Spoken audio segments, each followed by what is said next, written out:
I currently work as a cop in a pretty small town. It's surrounded by woods and parks. Forests are not part of any national park system, but I feel as if it's a big one. I have to be vague about the area because I don't think my boss would appreciate me talking about this case. It's still pretty big news considering nothing ever happened in this area. When a child goes missing in the woods, and it should be big news. When two go missing, it's more than news. I never told anyone the truth about what happened in those woods.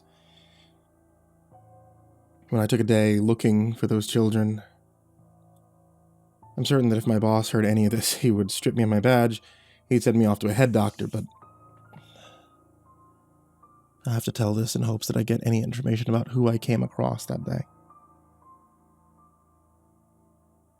I had an early midlife crisis. Changed careers.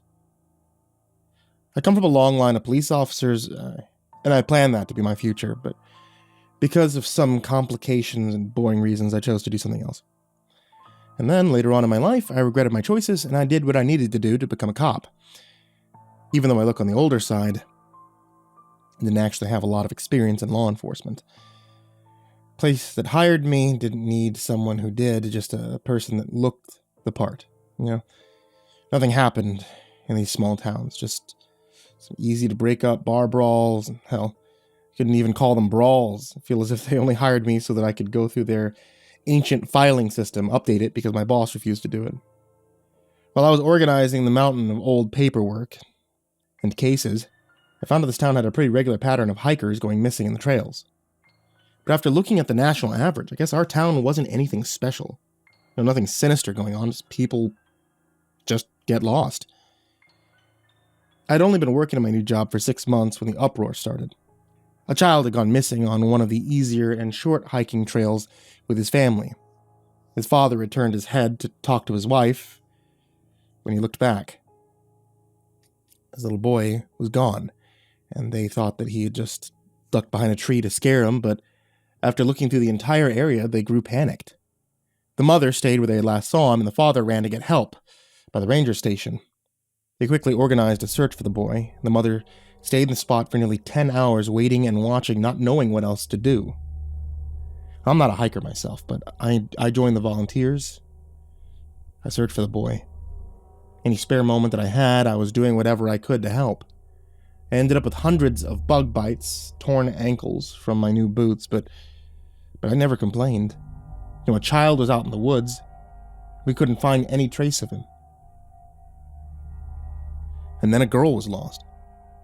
She was a classmate of the boy and wanted to help. Some volunteers humored her and let her run water to people searching, but she could only go a few feet into the woods. If she saw someone coming near the trail end, she would run up to give them a cold bottle of water. She was in sight the entire time, and again, someone turned their head as she took a step onto the trail, and when they turned back, she was gone. The people who she had been walking towards hadn't turned their heads. They were completely bewildered and questioned what they had seen. She simply was gone in the blink of an eye. No one had a logical reason for it, so they didn't dwell on how the children disappeared, only that they now had 2 missing. Helicopters came. Scent dogs joined the search. But after a week, the search was trying to recover a body. 2 children under the age of 10 in the woods for that long wasn't likely to last. I'd been doing whatever I could in those days, but I felt useless. My boss noticed how badly this case was on my health, forced me to take a day off. After all, I wasn't a hiker or an expert in cases like these. I'd done everything I could, and if I kept hiking, I would burn myself out. He felt like there was more than enough people looking. I could rest for a day and then go back at it full force. I didn't listen to him. I did go to bed early the night before so I could be up at the crack of dawn to go back out on the trail. I wasn't a part of the volunteer team, and my boss told them I shouldn't be out there. They gave me some looks, but let me go hiking as long as I promised to stay on the short trails and not go into the woods, which I agreed. I could get lost, and, that wouldn't help anyone. I knew I wouldn't find any traces of the children on a trail that had been looked over at least 100 times before, but I still couldn't just stay at home. It's how I spent my free day, hiking trails, getting more blisters on my ankles. I had a backpack of some supplies, and even though I had hiked for the entire day, I wasn't very hungry. I think the stress was getting to me. I still had some water and granola bars in my pack near the end of the day. I was in the middle of a somewhat longer trail I had gotten permission to search on when the sun had started to set. I decided to start heading back, but I knew it would be dark by the time I arrived at the end of the trail, and the ranger station in the front of the woods. I knew I wasn't going to find anything, but I still felt disappointed ending the day empty-handed. The orange light of the sun had faded into a gray light. Strange gray light that made bright colors pop. I'd forgotten how strange that time of day looked. My orange shirt nearly looked neon in the gray light. Because of the odd light, I saw a bright white on the trail easier than I might have at a different time of day. Now, the trail had a slope to it. I had just reached the top, ready to go down, when I saw the white on the trail. I squinted to see a person standing wearing a long, white, baggy sweatshirt. The day had been hot, and not at all sweater weather. The person was short, and my heart started to race, but this person didn't look short enough to be 7. But it was still very strange to see a preteen just standing in the middle of the trail. I went down the slope towards them, hoping that I looked friendly, and they didn't book it into the woods. Hey, are you all right? I asked when I was a few steps away from them. At first, I thought they'd been wearing a long white hat of some sort. But when I got closer, I saw their hair was pure white. Either this was a very short, older person, or this child dyed their hair. I noticed they weren't wearing any shoes, and I found that strange. Their feet weren't dirty from walking in the woods, and, I didn't see any abandoned shoes around the trail. I had no idea how they were barefoot without tearing up their soles. Hearing my voice, they turned to face me. They were a child, like I had first thought. Their hair fell over their face, making it hard to see. I guessed they were a boy, even if they had hair on the longer side. Alarm bells were ringing in the back of my mind, but I couldn't ignore a lost child in the middle of the woods. Hey, I'm a cop. You're safe. My name's Hugh. I was carrying my badge in the backpack, and I held it out for the boy to see. The boy hadn't spoken or reacted in the slightest, but at least he was looking at me, showing he was listening. Are you lost? Where are your parents? I asked gently as I could. I couldn't blame the boy for being scared of a random man coming up to him in the woods. I hoped he trusted me enough so I could bring him to a ranger station so we can get him help. I have to find out where this boy's family was, and make sure that he wasn't in any kind of trouble. Protective instincts I didn't even know I had kicked in. I wanted to carry him out of the woods to make sure that he wouldn't hurt his feet. But getting any answer from the kid would be a win. I mean, best not to make him too uncomfortable. He hadn't responded to any of the questions, so I got down to his level and kept trying. Hey, what's your name? Ellie. Finally got something out of him. His voice was so soft I could barely hear it. But it had a name. I'm going to the ranger station. How about you come with me? If you feel comfortable with it, we could hold hands so we don't get lost.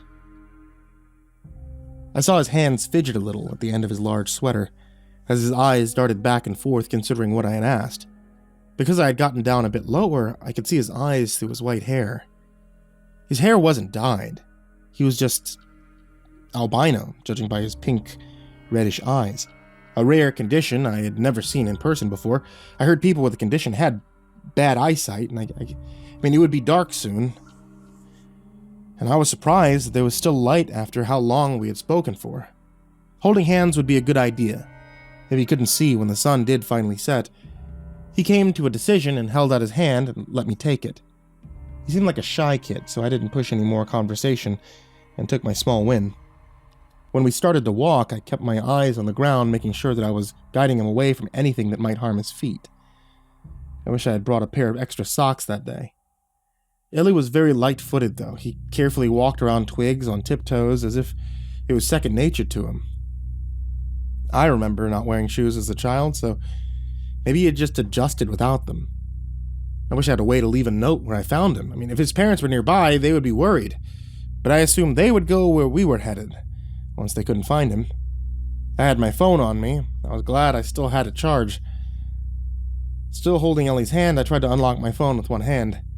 It had frozen, which I thought was weird. It had never frozen before. I tried to restart it. My lock screen came back on, but the clock remained the same time it was when I first checked it. The sun still hadn't set. My phone clock wasn't moving. I wanted to call the station, saying I had found Ellie, but no matter what I tried, my phone just refused to work. I shoved it into my pocket to try to use it again at a different time. As we walked down a slope, I got hit with a deja vu. I thought I had already walked down this slope. In fact, I just found Ellie at the bottom, but I ignored it. The woods all looked the same to me. I could just be getting confused by my surroundings in the dark. I was never a good hiker, but when we hiked up another slope and came down again, I was seriously starting to think a tree growing on top of a boulder was the same one we had just passed. My throat was starting to get dry, and panic was rising in my chest. Why did everything look the same? Why had the sun not set yet? And why would my phone clock not move?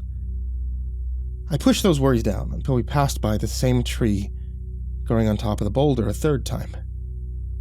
I didn't want to stress out Ellie, who had silently been walking beside me the entire time. Ellie, could you do me a favor?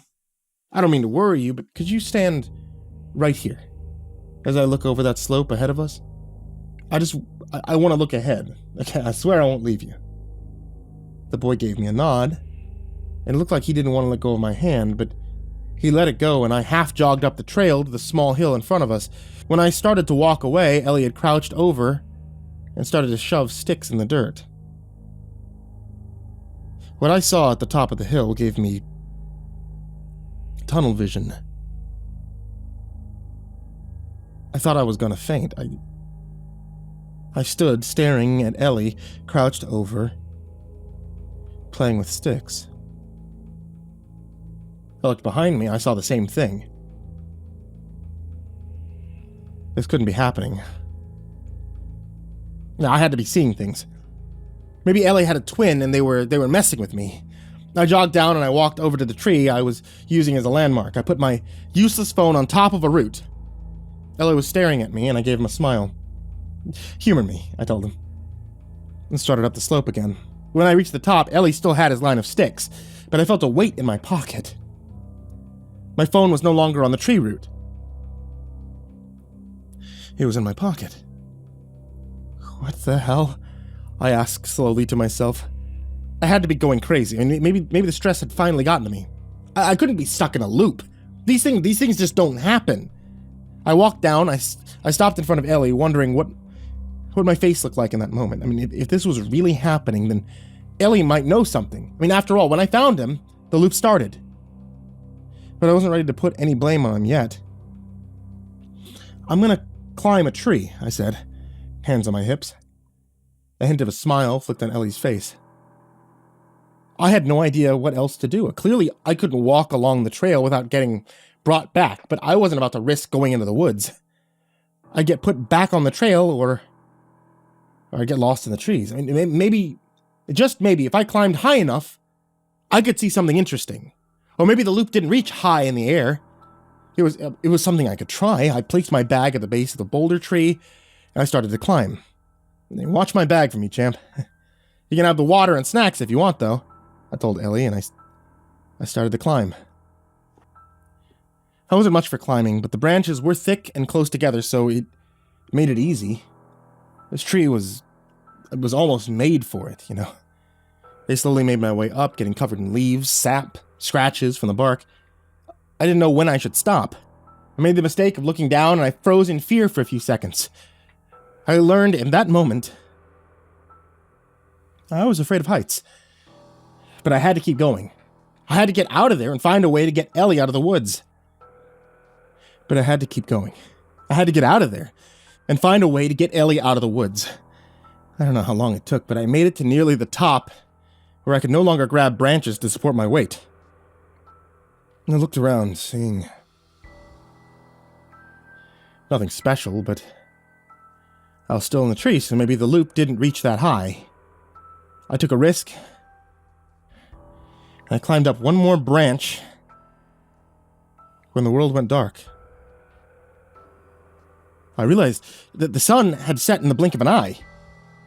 I looked up at a starry sky through the branches before an immense force suddenly knocked me from my perch. It felt like an invisible hand had grabbed around me and plowed my body through all the branches I just climbed. The pain was nothing I had ever felt before. I heard my legs break before I felt it. My ribs were crushed in a knock to my skull, thankfully, making my world dark. When I woke up, I was on the bottom of the trail next to Ellie, who, I'm pretty sure, just was poking me with a stick. I screamed sitting up, patting my body, looking for what was broken, only to find myself in one piece. I was breathing hard, looking frantically around me.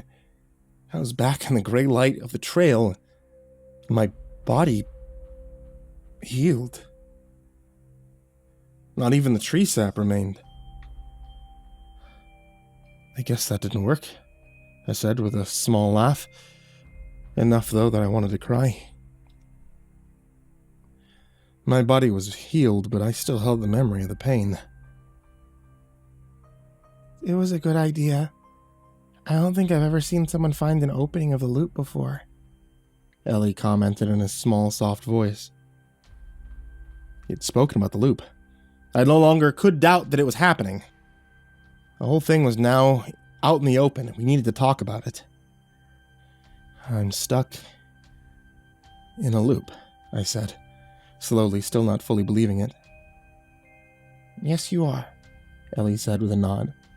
He was making doodles in the dirt with his stick, as if the strangest thing wasn't happening, like all this was normal. I stared at him, and the sticks that he had placed in a circle on the dirt. And a thought suddenly came to me. I'm stuck? But you're not.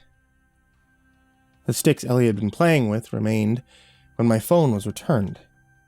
It may have been because Ellie hadn't moved, but his words made me clue in. He didn't agree that we were both stuck, just myself. I pulled my pack next to him and I patted on it, giving him a place to comfortably sit. All right, champ, take a seat. Let's figure out what's going on. With both of us, and unlimited time, I'm sure we can figure out why this is happening. You're not going to accuse me of trapping you? Ellie said. And the surprised tone in his voice was the most emotion that he had shown since we met. Nope. You don't seem the type. I could have sworn I saw his ears turn a little red through his hair. He sat on my backpack, knees tucked inside his sweater, making him look very small. For the small child he was, I knew in that moment he might not be human, but, lucky for myself, he had the answers to what was going on. Humans are born to die. Most creatures are. You can't understand an endless existence. Not truly understand it. If you did, you'd become something else. That's the purpose of this loop. For you to become something else. In this place you can't die. You just remain for your mind to rot or turn. The one that created this place reproduces this way. If your mind turns, you become something else. It twists your flesh into something the same as itself. The ones who cannot make the change are eaten. The loop keeps the victims fresh. I assume the missing children on the trail were taken for food. Children don't often manage to change. I got goosebumps listening to Ellie's words. I hated the idea of those two kids being trapped this way. Stuck in a forever loop, not understanding what was happening. Not being able to get out. I was lucky enough to come across someone to explain things to me. Ellie kept talking, so I pushed my thoughts aside. Humans can't break this loop. I'm not human, so I can't be trapped here. But I can't break this loop to save you. It goes against what I am. I can't save a human from a creature of the night. I, however, can make you this offer once. I can turn you into something else. Once you come to my side, I can save you. I can remove you from these woods. I can't guarantee your humanity, but you may end up as something far worse than the creature that trapped you here. Ellie stared at me so intensely with his red eyes, it felt like the forest was closing in on me, waiting to hear my answer. I could either become a creature after suffering through an endless amount of time, or I could take him up on his offer and become something else. Take a huge risk. No, thank you, I said, with a small smile. To my surprise, Ellie smiled back. A small one, but still a smile. I knew he wasn't going to offer to turn me again, but I also knew Ellie was here for a reason. Maybe that reason would get me out of this mess. It's best for you to stay silent as I take care of why I came here. I can't promise your life. I need to summon the creature who made this loop and speak with it. It may eat you, Ellie said as he stood up. I watched him as he walked to the middle of the trail. He stood waiting for me to nod and give him a small wave, telling him I was ready to maybe die in the next few minutes. Not much else I could do about it. He gave me a nod back, then stomped down hard on the dirt-patched ground. I thought I heard some sort of hollow echo, and the faintest silver light came from him, from where he stomped.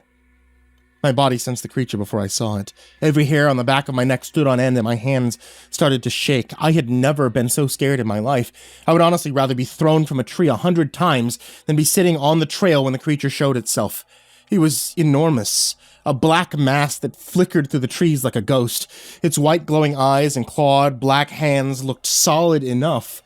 Wrapping one hand around a tree, it looked so big it could easily rip that tree from the roots. Even though it was massive, its voice was barely a whisper. It was right in front of us, yet I could barely get a good look. It was like my eyes refused to focus on the thing, and I was glad for that. What creature has wandered into my forest? It reached out a large claw towards Ellie, who stood firm. Even in my state, I wanted to run and protect him. The claw stopped right in front of his face when Ellie started to speak. You have created for too many children.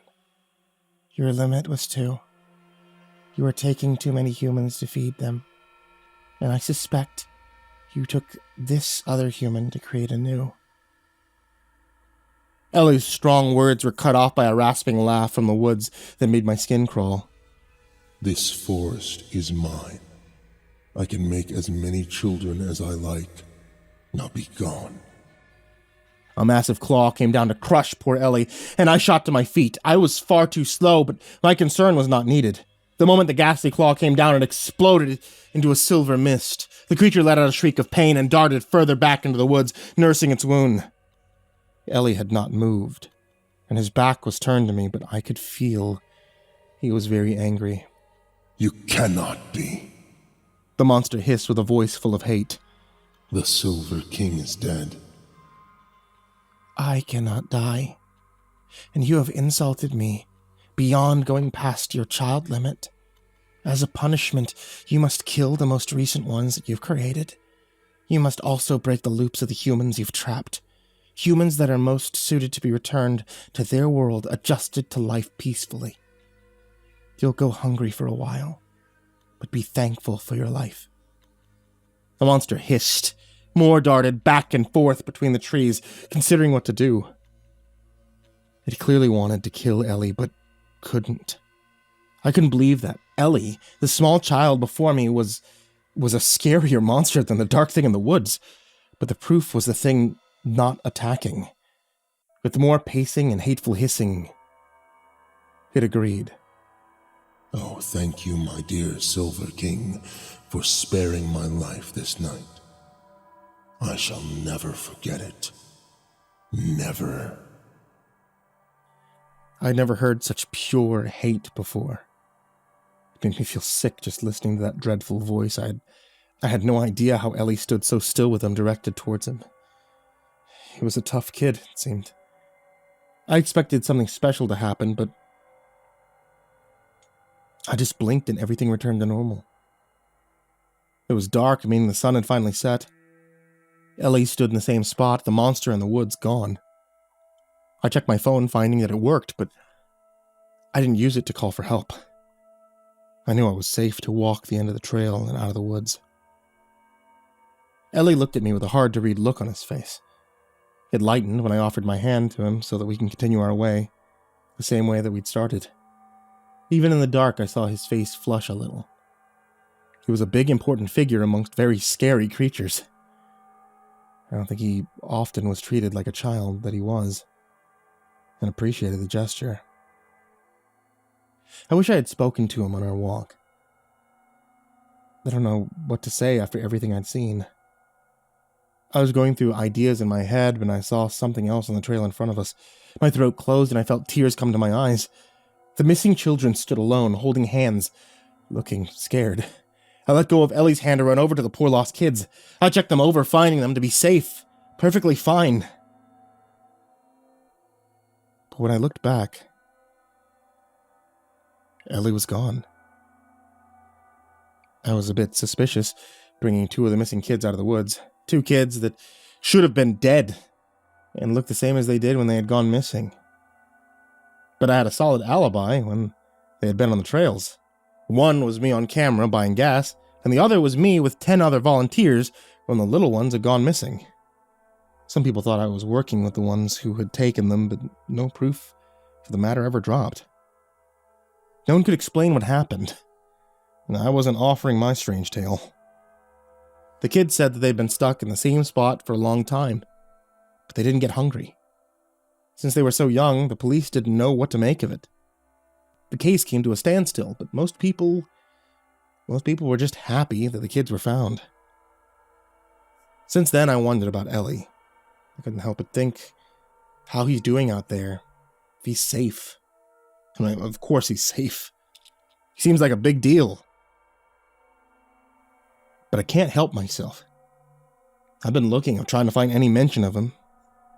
So far, nothing. If you run into him out there, please trust him. Treat him nicely. He has a tough job, you know. And please, tell him Hugh says hello. Wants to know that he's doing all right.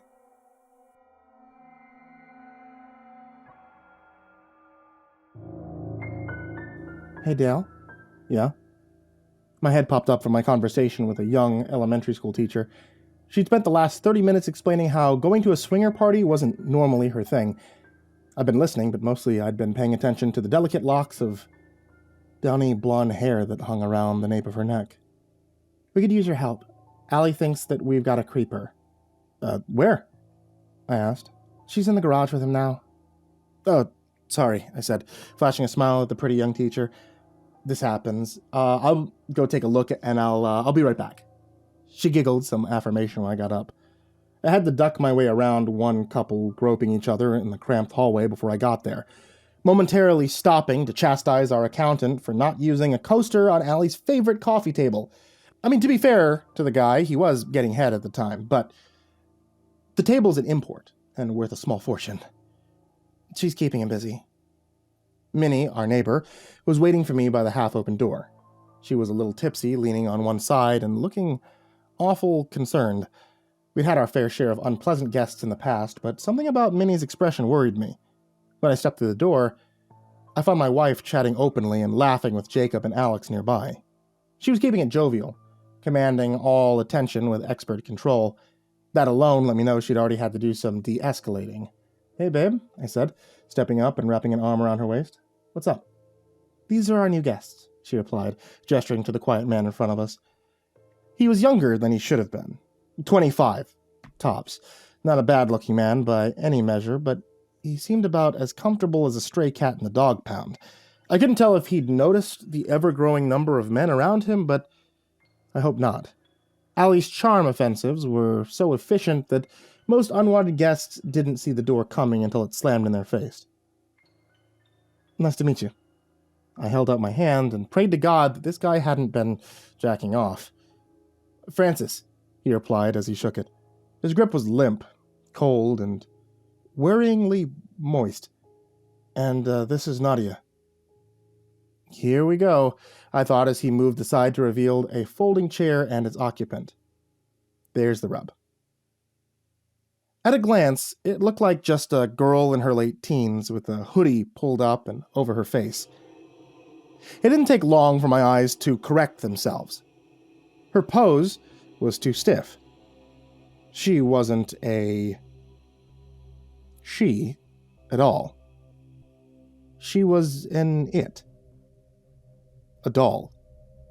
And this wasn't some cheap store mannequin either. You could see the pores on her skin and a light, downy hair across her exposed forearms. Jacob and Alex snickered behind me, and who could blame them?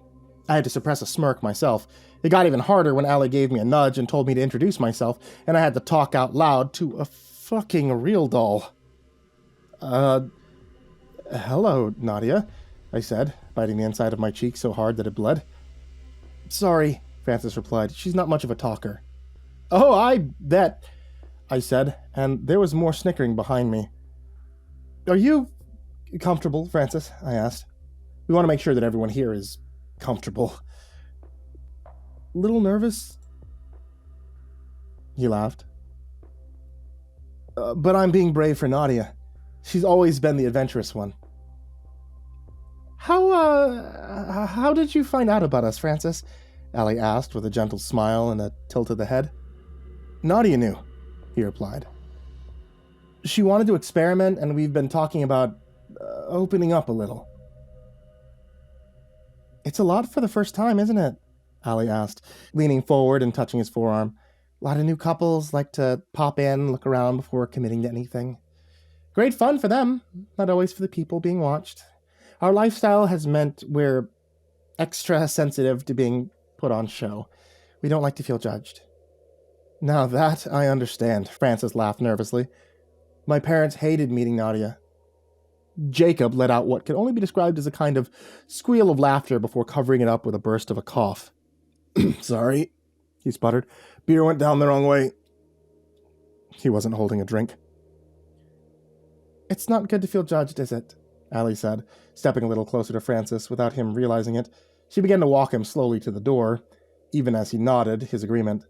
And it is so much to digest, all the sights and sounds here that we have generally found to be the best for new young couples like yourself to look around and then go away and chew on it. Really think about what participation means.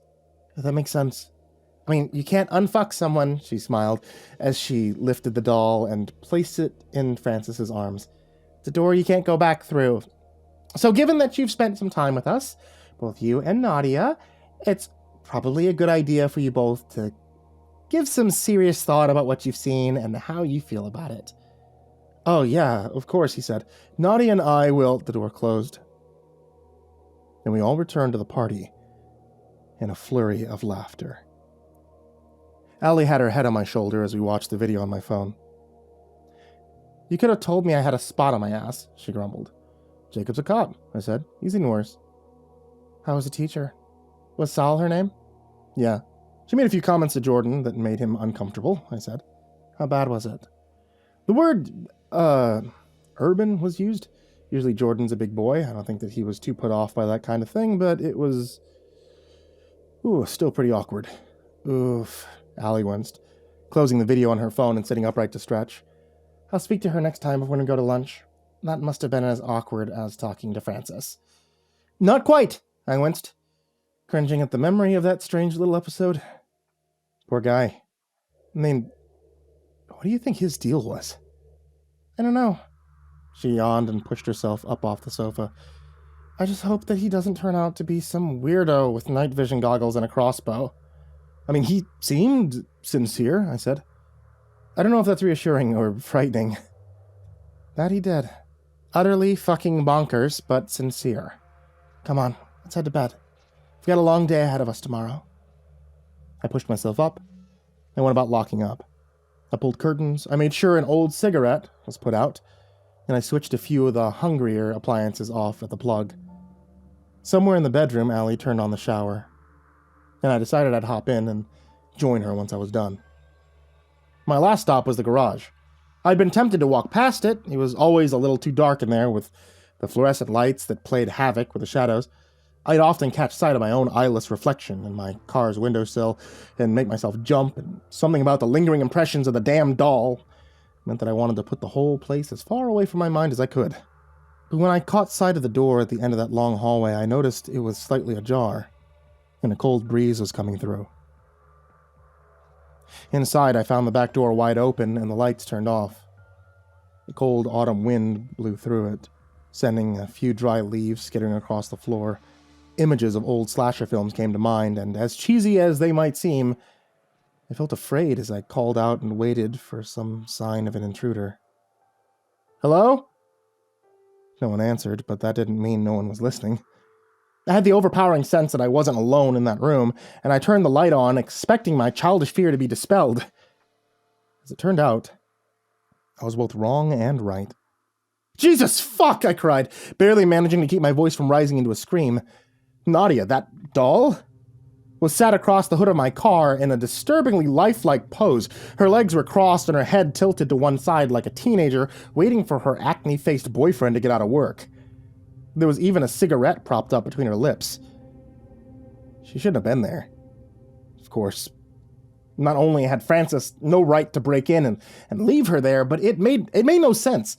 The room had been dark, but hardly pitch black. It was hard to imagine that I could have looked at my car and not seen her, not even as large a black shadow silhouetted against the night.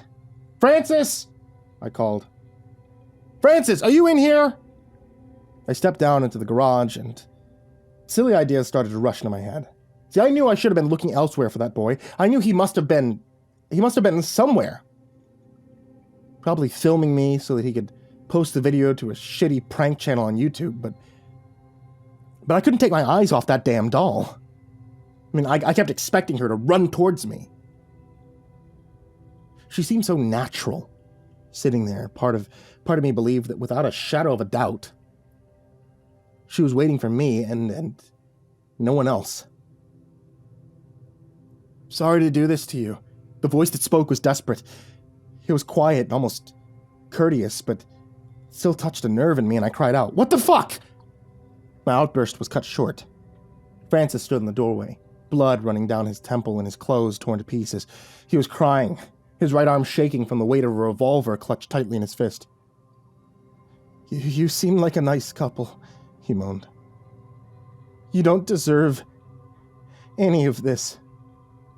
He lifted the gun, and as the barrel pressed over my chest, I felt my heart flutter and my peripheral vision go fuzzy.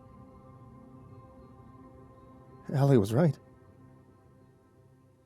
He is a disgruntled creep. And I'm gonna die over some innocuous jokes.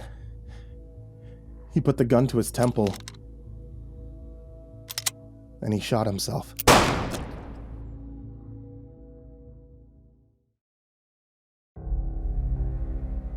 Holy shit, that's creepy. I noticed that when Sal spoke, the little tufts of hair under her ponytail bobbed side to side. There was a second where I didn't answer and only stared, trying my best to remember exactly what she'd said. I don't know about creepy, I replied when I finally remembered. I mostly feel sorry for him. Yeah, but he was still a murderer, Sal replied. I read that he killed his parents. I mean, that's just fucked up. Yeah, but I've kind of assumed that there was something more going on there. We don't know the full story. I can't just imagine that I stopped to make a little twirling motion on the side of my head. I mean, if his parents were normal, I guess it makes sense, Sal said, sitting back in her chair. So you guys just up and left for a month? I'm surprised the police let you. We have friends in the department. Plus, with the porch camera, there wasn't any real doubt about who did it. Best thing we could have done was leave. Not to mention that we had to hire professional crime scene cleaners. We didn't want to be there for that. It was that bad? She asked. I remember the split-second image of his suicide that had been permanently etched into my mind. It was a blur. A mental image devoid of any real detail except for the vague notion of skin breaking at supersonic speed, followed by the patter of bony shards striking the wall. Yeah. Yeah, it was that bad. Well, I'm glad you guys are back, Sal said, a coy smile on her lips. I mean, after that first night was so exciting for me. I'm worried that maybe I wouldn't see you back here again. I felt like I got 10% into my adventure only for it to suddenly stop. Just a short break, I replied. All that's behind us now, and you're always welcome to an adventure with us. Sounds like fun. She gave me a wink. Can I ask you something, though? She said, suddenly leaning forward like a confessional. Sure, what's that? Why'd you keep the doll? She asked. It gave us all a hell of a fright when we went into the garage.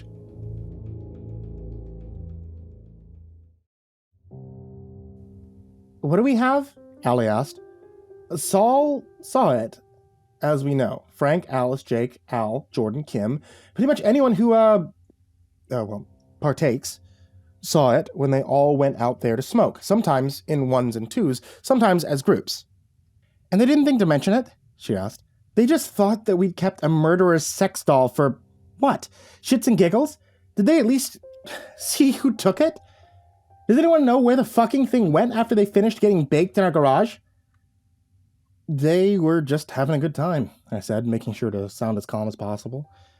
They weren't really thinking at all. Fuck! Allie vented, her voice shrill and coarse. So what? We have a stalker? Francis had a friend? Who put the fucking thing there? What did the police say? Suddenly, it was like I had a belly full of loose change. I could feel my posture deflating beneath her gaze. I'd secretly been hoping that she wouldn't ask and we could avoid my troubled findings. Well, they were initially a little confused about what the relevance of it was. The relevance! She cried. Someone put evidence of a murder scene in our house! Well, here's the thing, obviously. Jacob saw the doll, I said. He was there when we first met Francis, but as the actual police who were on the scene afterwards, they didn't find one. What? Allie cried, her red, teary eyes momentarily coming alive with fiery anger. What does that mean? The Nadia thing, it never really popped up during their investigation. I asked Jacob, and he checked. He went into the evidence locker, he asked around, he looked at all the reports, and 18 officers and 6 forensics guys, and none of them saw the doll sitting on that car. No, Allie stammered. No, that doesn't make sense. They took the doll as part of the investigation. That's why it wasn't there when we got back.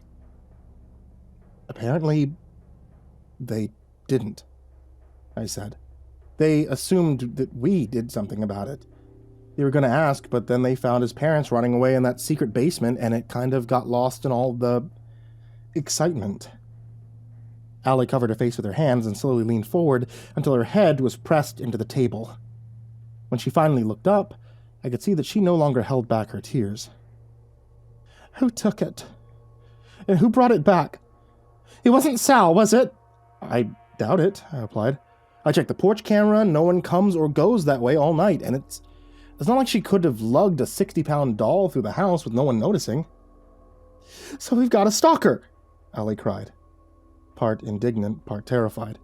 It was supposed to go back to normal, Dale. You said it would go back to normal with time, and this just feels like the nightmare has started up all over again. I still haven't heard of Jordan. Her voice caught a little in the last part. It was enough to derail the pace of the conversation for a few long seconds. The air was pregnant with heavy silence.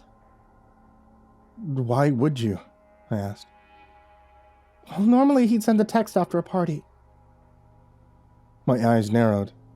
Like memes, just jokes and stuff, she added. Just stuff that we can't say in front of the others. Or me, apparently. Ellie swallowed. Don't be like that. For a second, my wife shrank down into a timid creature. A far cry from the strong, free-spirited woman I'd spent 20 years with. The last time I'd seen her look so small, it was when she'd been slumped down in some hospital bed getting chemo. Even the slightest reminder of that time softened me up. Maybe that's why I agreed to what she asked next. Would you mind checking on him? Why can't you? His wife, she wouldn't like that. I mean, to say that... I once sat on a sofa with Jordan and watched Kim blow 3 guys, I snapped. What exactly would she have to be jealous of between you and her husband? He hasn't gotten back to me in a couple of days. I took a deep breath and let it out slowly. If only to give myself enough time to decide a proper answer. What the fuck is the point of rules if you don't follow them? I said, having failed at deciding anything. They were your rules! No texting, no calling, no secret little friendships! Dale, she said, shrinking even further. Please just go check on him for me. This whole doll thing just feels like a nightmare. I just want it to be over. Jordan and Kim's cars were both in their driveway, but no one answered when I rang the bell. I tried a few times and even tried banging the door with my fist as hard as I could, but from the looks of it, no one was home. I was left standing there in the rain, ready to leave when something caught my eye. I could have sworn a curtain in the upper floor moved a little, like someone was trying to sneak a peek without being seen. A part of me figured that maybe Jordan was avoiding me, even though he should have known better than to expect me to come charging over in a fit of jealousy, but another part of me wasn't so sure that it was Jordan at all. And without really knowing why, I found myself feeling worried for my friends. I wanted to make sure that they were okay. Mostly for them, but also partly for me. I couldn't quite shake what Allie had said to me before leaving. This whole doll thing just feels like a nightmare. I found their back door open, not just ajar, but thrown wide, with the lock smashed in and the top hinge broken off with no lights on the inside. It was surprisingly dark, and I struggled to make myself cross the threshold. Guys! I cried, still standing in the doorway. Anyone home? I wanted to phone the police. I knew I should have, but that just felt like it prolonged the nightmare. What I really wanted was to find my friends. Maybe sitting on the sofa laughing, or maybe wrapped up in bed with a stomach bug. It didn't matter. Every second since we'd met Francis, it had been like the world was spinning too fast. My feet were leaving the ground. Reality felt thinner, almost like it was obedient to my anxieties and fears more than logic or rationality. I wanted to assert some sense back onto the world. I didn't want to be afraid anymore. So I took a deep breath and I pushed myself inside, where I quickly found that none of the lights worked, and that someone had left a cup of coffee on the counter where it now sat ice cold. The hallway leading to the living room was almost completely dark, as was the rest of the house just beyond. The power was cut, the heating was off, making it so cold I could see my breath. I stepped through the kitchen and into the living room, where I found the curtains drawn, but otherwise, everything was in order. I had no idea what to make of it at all. If it wasn't for the shoes by the front door and the cars in the driveway, I would have probably guessed the couple had gone on holiday without telling anyone. Hello? I shouted, facing the general direction of the stairs. Something thumped against the floor upstairs, and I was reminded of the glimmer of movement I'd seen in the front door. It must be Jordan and Kim, I told myself. But the words rang hollow. I tried not to listen to the part of me that had begun to worry. The very notion that I might be in danger, it seemed to carry baggage with it. Thoughts of stalkers, thoughts of Francis blowing his brains out and leaving me spattered with gore, and worse, thoughts of that fucking doll sitting on my car and watching me as I stammered a cry for help. No, I decided. They simply must be in bed. I was halfway up the stairs when I heard the same thump again. This time I didn't cry out for my friends. I carried on upward like some kind of clockwork soldier, having convinced myself that I'd found a sensible explanation up there. But with each step, I felt more and more like a hostage of my own rationality. Surely it makes more sense to turn around and leave, I asked myself. But the nightmare might follow, a part of me answered. At the very top, I was met with an eerie silence and the purgatorial lighting of a rainy afternoon deep in a house with a few windows. I could see that almost all the rooms were empty from where I stood. But not Jordan and Kim's bedroom, which had the door shut tight. Not the room with the window that overlooked the driveway. Just beyond that door, something moved. I heard it. It could have been a footstep. I wasn't sure, so I cried out once more. "Jordan, what the fuck is going on?" There was no response. "Hey, fuck this!" I cried, and upon hearing my own voice quiver with anxiety, I decided to try and seize some measure of control over myself. I barged through the door and right into the bedroom, ready to make any excuse necessary so long as I found my friends safe. I think deep down I expected to find what I did. But it didn't really make it any easier to see. The room was empty. Almost. No Jordan, no Kim. Their phones were on the nightstands, their clothes lay, still crumpled, by either side of the bed. Even the duvet cover had been slid aside as if they'd only just woken up. Just around the corner in the bathroom, I heard the faint sound of a leaky faucet dripping into a tub full of water. I knew that it must be full, but there was no living or dead people inside that room. Except for Nadia, who sat upright in the chair in the corner of the room, a latex and rubber simulation of a person, posed awkwardly upright. She was naked, and I felt a flush of revulsion at the sight of her featureless frame.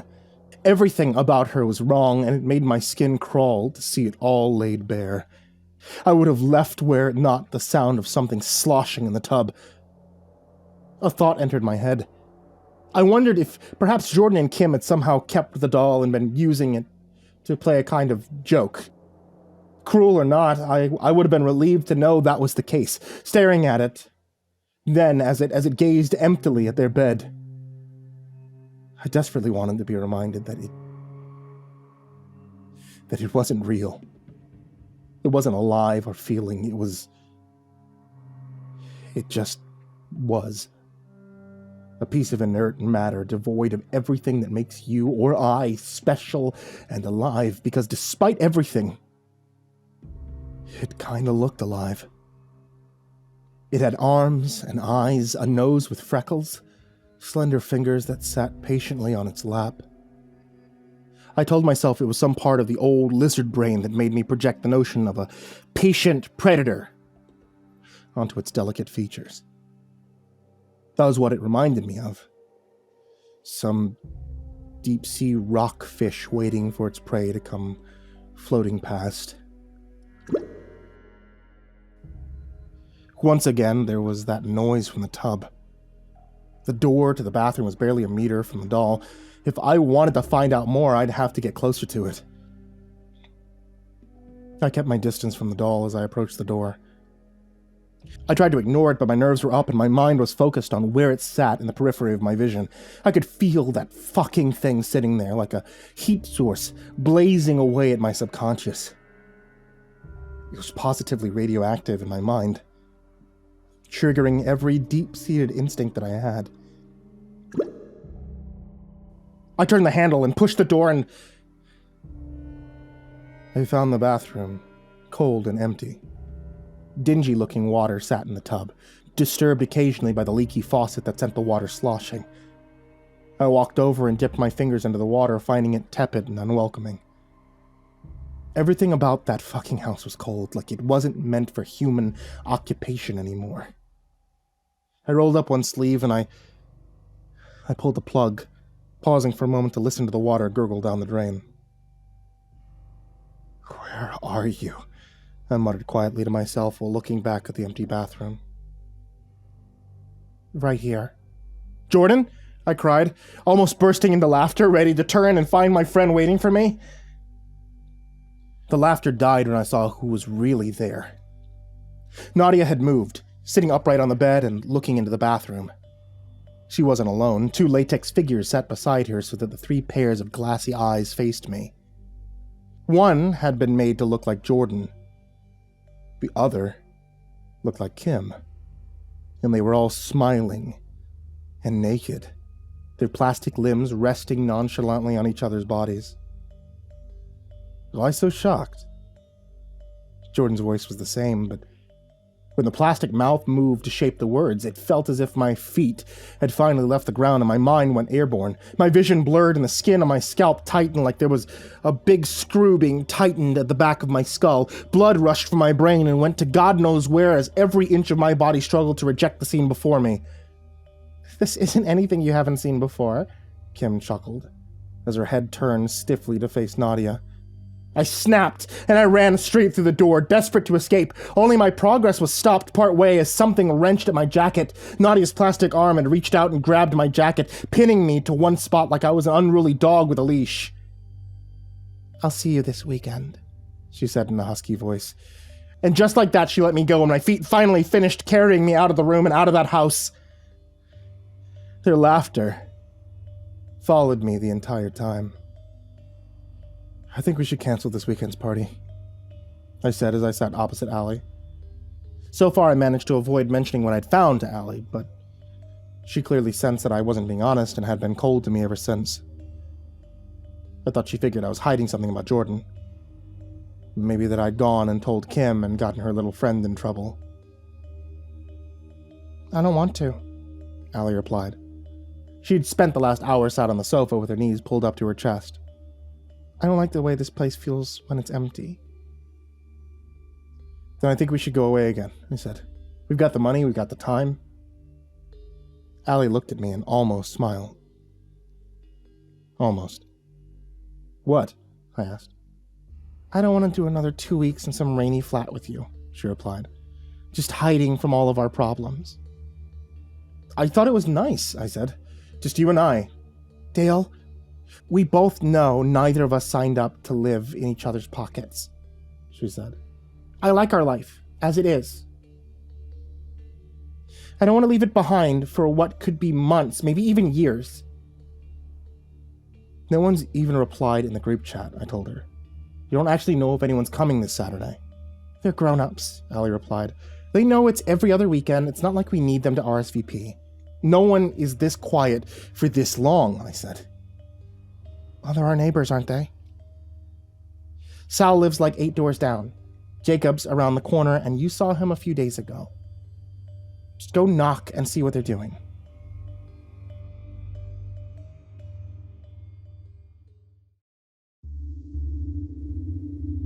Sal?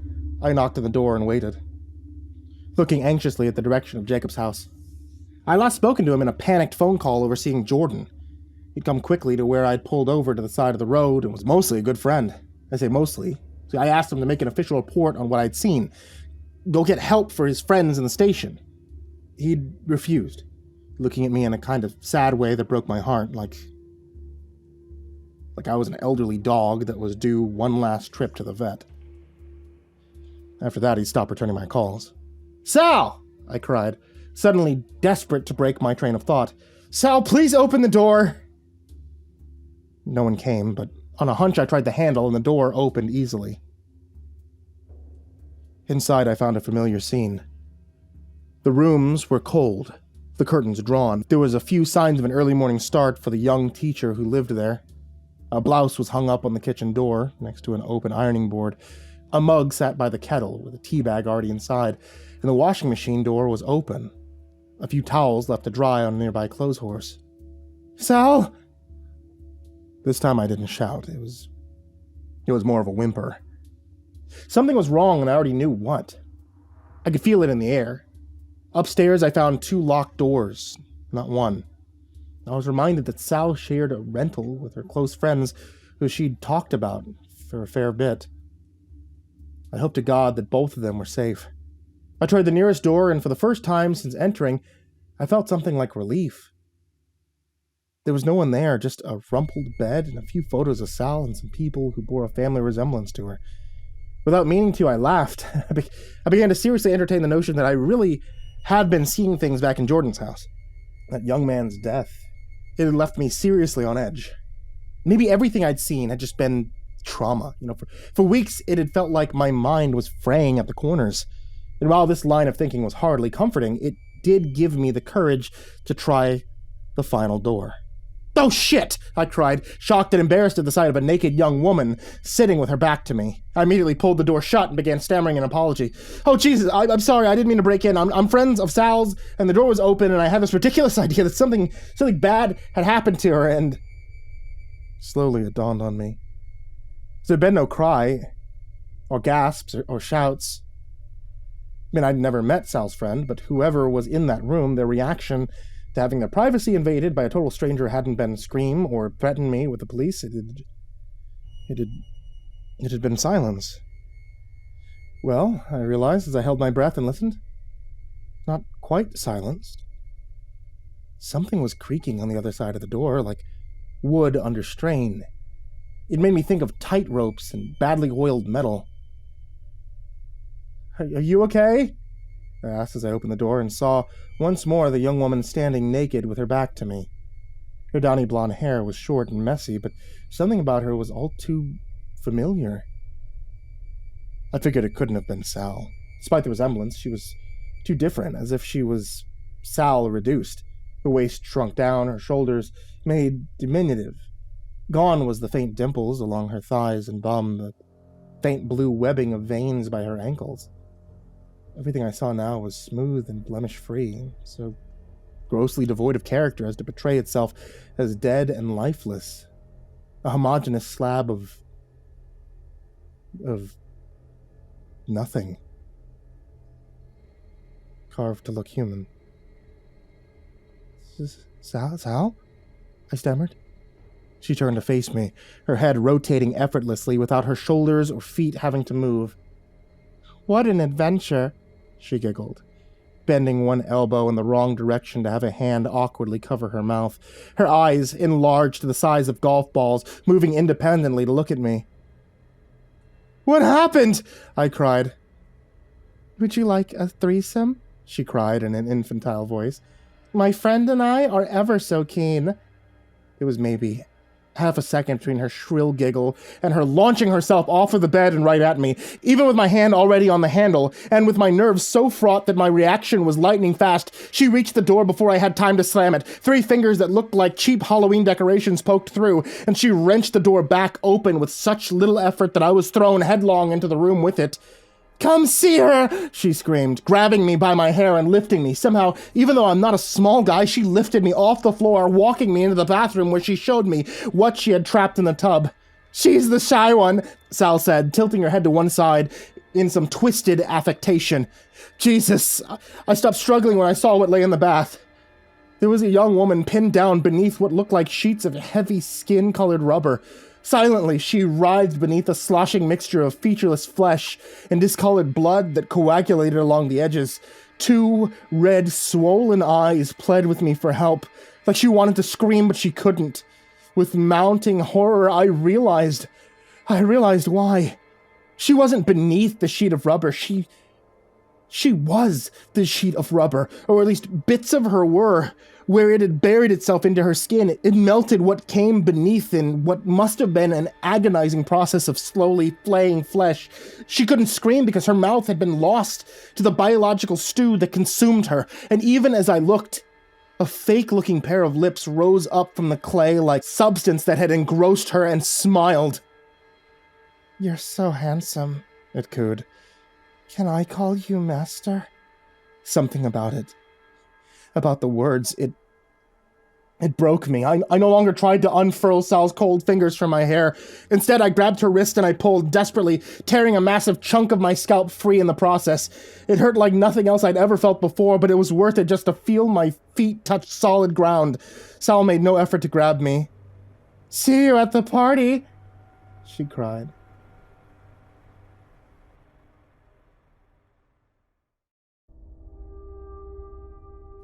Oh, I'm so excited for the party. I nervously combed over my hair for the 13th time, hoping the patch missing from my scalp wouldn't be too noticeable. Why don't you pop down and see how everyone's doing? I had been dreading this for quite some time. I thought I'd wait for you to finish getting ready, I cried. Hearing how close my voice was to breaking made me wonder how I would possibly make it through the night. Oh, don't be silly, Allie laughed as she shuffled about the bathroom. Go on, I'm sure Sal's waiting for you. You two have been getting on like a house on fire lately, haven't you? Gently I touched my head, and I winced. I suppose. I straightened out my shirt and opened my bedroom door. The sound of clinking of glasses and braying laughter from the guests downstairs reached me in the hallway, and I stopped. Momentarily taken aback by how easily things might seem normal. Don't keep them waiting! Allie sounded tense as she slammed the door shut behind me. I straightened my shirt once more as a nervous gesture before taking the stairs. The first guest I encountered was Minnie, sitting on the bottom step with a glass of wine beside her. Having a good night? I asked.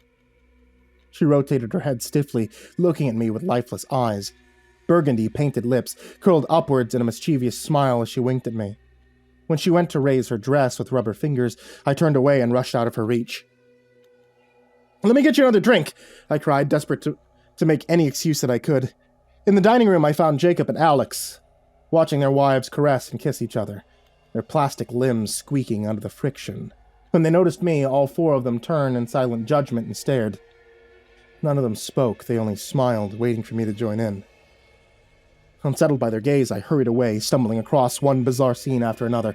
All of our friends had come, and the party was in full swing. People kissing each other, hungrily, fucked in open corridors, plastic toes and fingers explored rubber joints, and frighteningly lifelike bodies leered at me with suggestive thrusts. Not all the bodies were anatomically correct. Seemed imagination had started to overtake the reality of the human form, and I was left reeling from one room after another as I fought to hold off a full-blown mental breakdown. It was a living nightmare, and without realizing it, I shepherded myself away from one grotesque orgy after another until somehow I stumbled through the garage door and slammed it shut behind me. Oh, I'm so glad you're here. The voice was all too familiar. Nadia was sat on her little fold-out chair, as disgustingly realistic as she had been the first time I met her. I was afraid Allie wouldn't convince you to keep the party going. No, I sobbed. Yes, she said, her monotone words dripping with sarcasm. What the fuck are you? I don't know, she said, and this time she seemed genuinely a little sad. I clawed my way out from that basement thinking I was free. But I was already dead. I didn't even get to take my body with me. Gingerly, she touched a finger to her own face, depressing the plastic to make a little dimple. I had to get a new one. It's not always God who answers prayers, you know. Just ask Allie when you see her. It was her cancer that called to me. It was hardly the answer she wanted. No, she beat it, I said. That was... Jesus, that was 15 years ago. No, you're being deliberately dense. Nadia shook her head. They say remission for a reason, Dale. They don't say cured.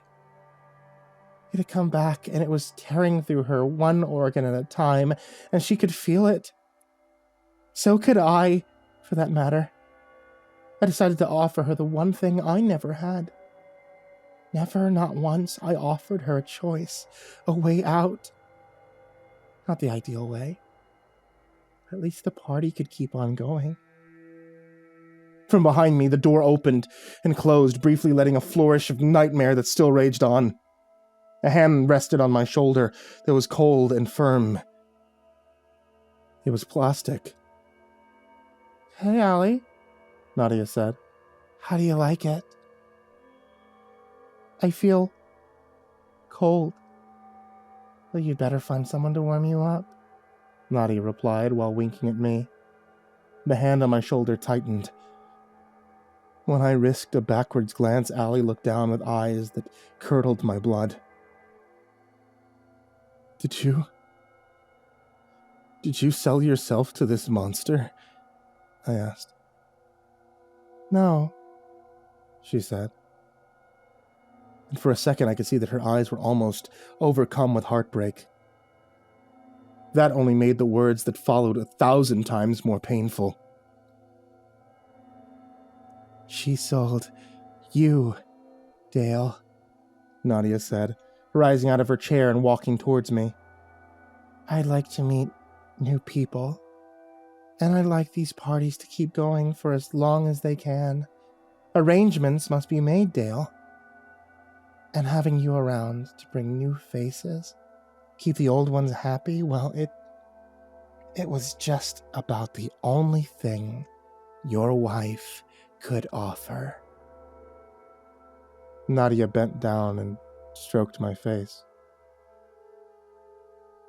You know, Francis was right about one thing. You are a nice couple.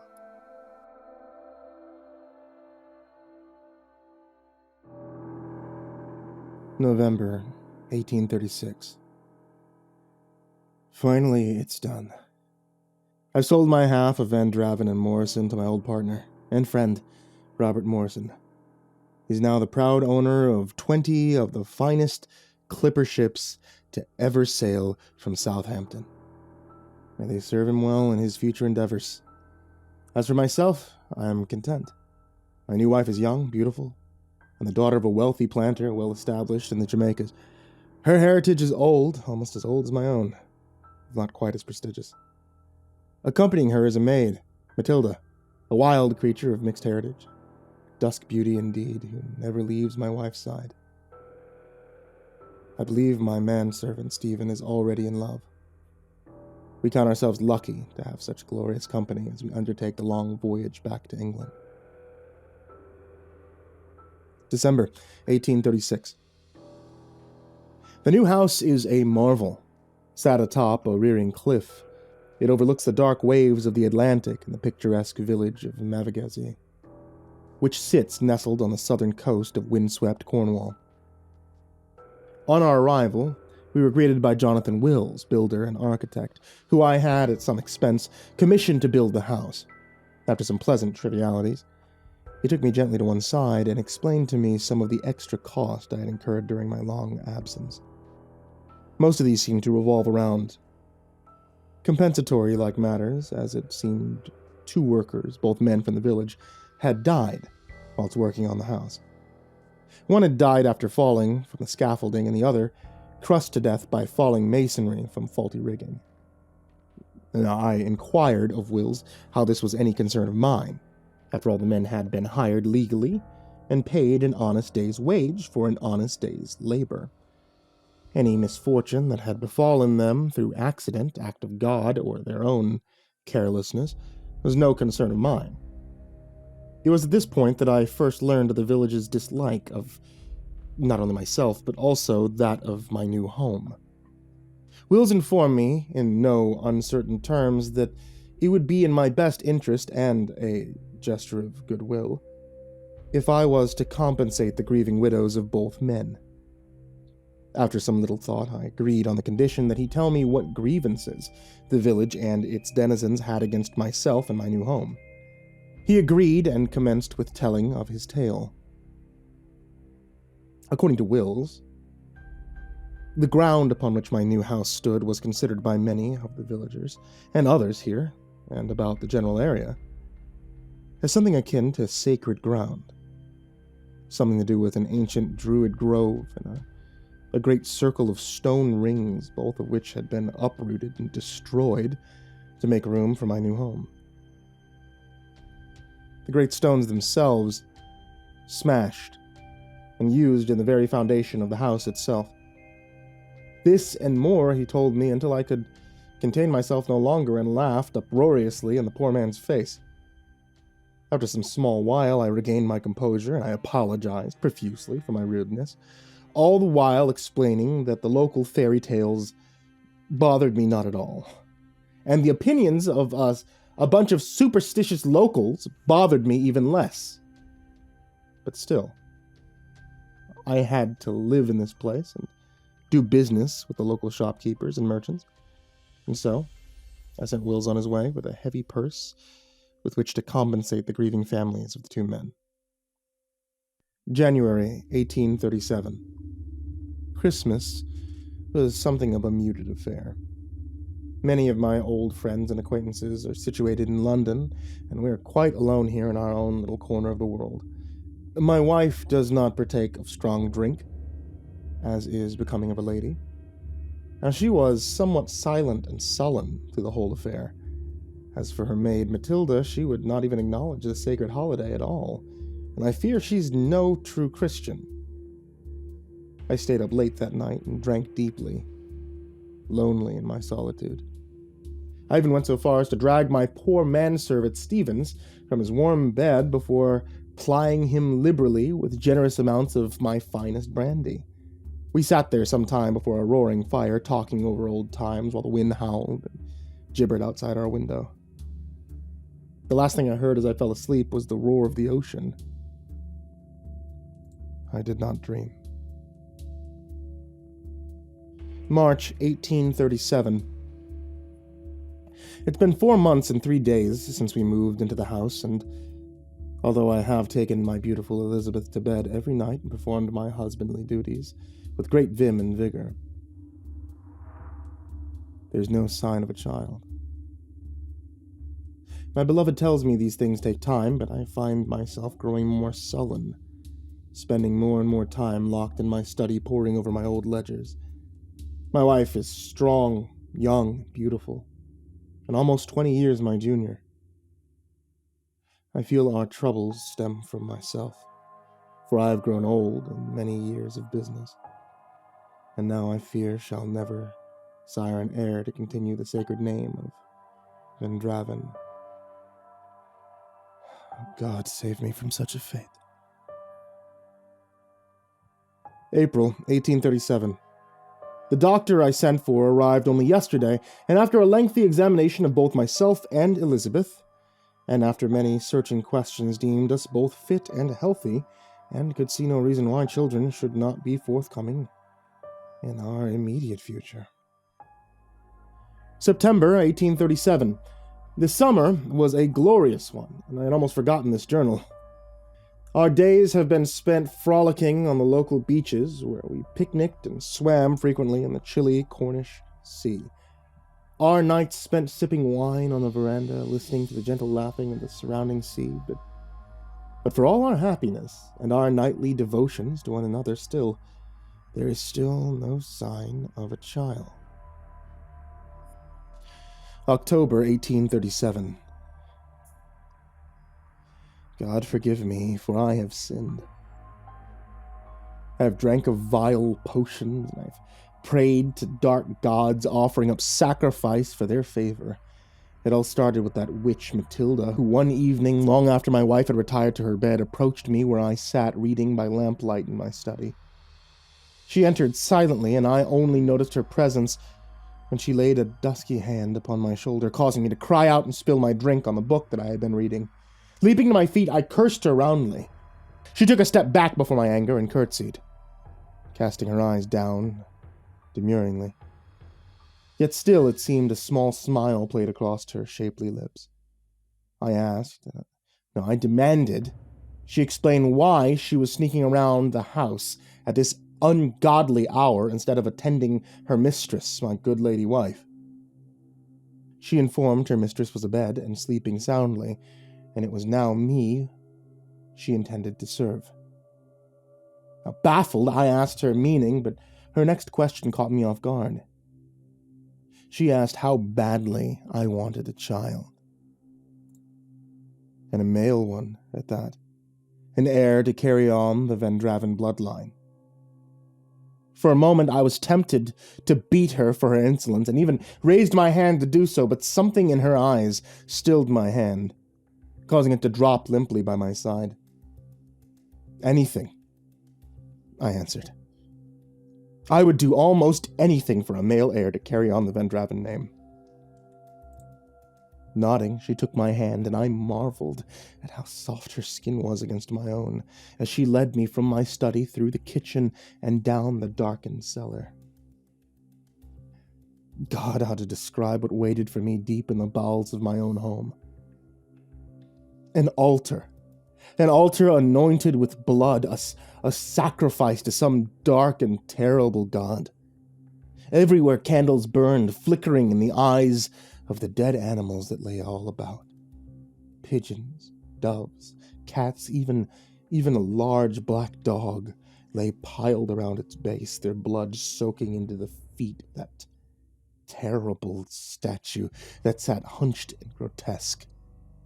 An insult to those of us who dwell in the sane light of day. Its body, while hunched and twisted, resembled that of a man. But that's where anything human in likeness suddenly stopped, for its head was that of a great octopus, scaled with huge, staring eyes, and a mass of withered tentacles covering the lower half of its face. From its gnarled back sprung stunted wings, and its scaled arms and feet were claw-like and webbed. I turned to run, to flee this abomination, but the witch Matilda stood blocking my way. I tried to push past, but she grabbed my arm and span me back around to face her, blowing some kind of noxious dust in my face that instantly caused my head to pound and sent my senses reeling. The next thing I knew, we were both naked, kneeling before the bloody altar. The knife was in my hand. God. Oh, God. Stevens lay dead before me. His throat, a red ruin, his hot blood all over me. Beside me knelt Matilda, chanting, her naked body covered in sweat and blood, as she cried out her devotion to her infernal gods. I tried to rise, but she pushed me back down upon my back and climbed on top of me. From behind her, she pulled a small wooden bowl brimming with some kind of noxious liquid, which she raised to her lips. Taking the potion into her mouth, she pressed her lips against my own, but I twisted my head to and fro, raising my hands to beat her off, but she caught them easily and placed them upon her heavy breast, letting some of the crimson potion trickle from between her ripe lips down over her heavy, glistening body. In a moment, her lips crushed against mine, spilling the vile poison down my throat. The rest of the night was filled with blurred images as we fornicated amongst the dead, like wild animals biting and tearing at each other, and I, filled with all the vigor of my youth. Until at last I collapsed exhausted, only to awake the very next day battered and bruised in my own bed. So exhausted I was, barely able to move. I called out, and my cry was instantly heeded as a smiling Elizabeth entered the room, carrying a tray as if she had been waiting just outside the door. She asked me how I was feeling as she placed the tray across my lap and told me how they had found me sweating and delirious upon my study floor in the grip of some strange fever. I tried to speak to tell her of the horror, but I only managed a single word. Stevens. Smiling, she patted my hand. Her next words turned my blood cold. Sick, she lied, smiling all the while. Down with the same fever as your own, my love. But don't worry, she said, beginning to spoon-feed me a strange-tasting broth. It will all be over soon. November 1837. Days have passed, maybe even weeks. I am a prisoner laying here in this filthy bed, drugged and alone, only this journal to bear witness to my plight. The witch Matilda came to visit me yesterday, her belly already round and swollen. She took my hand and placed it on her stomach. What a fine son I will have, she grinned. A fine boy who will have a fine name and a fine fortune. A vessel for my master. For now his time has come round once again, and he will walk abroad once more in the land of men.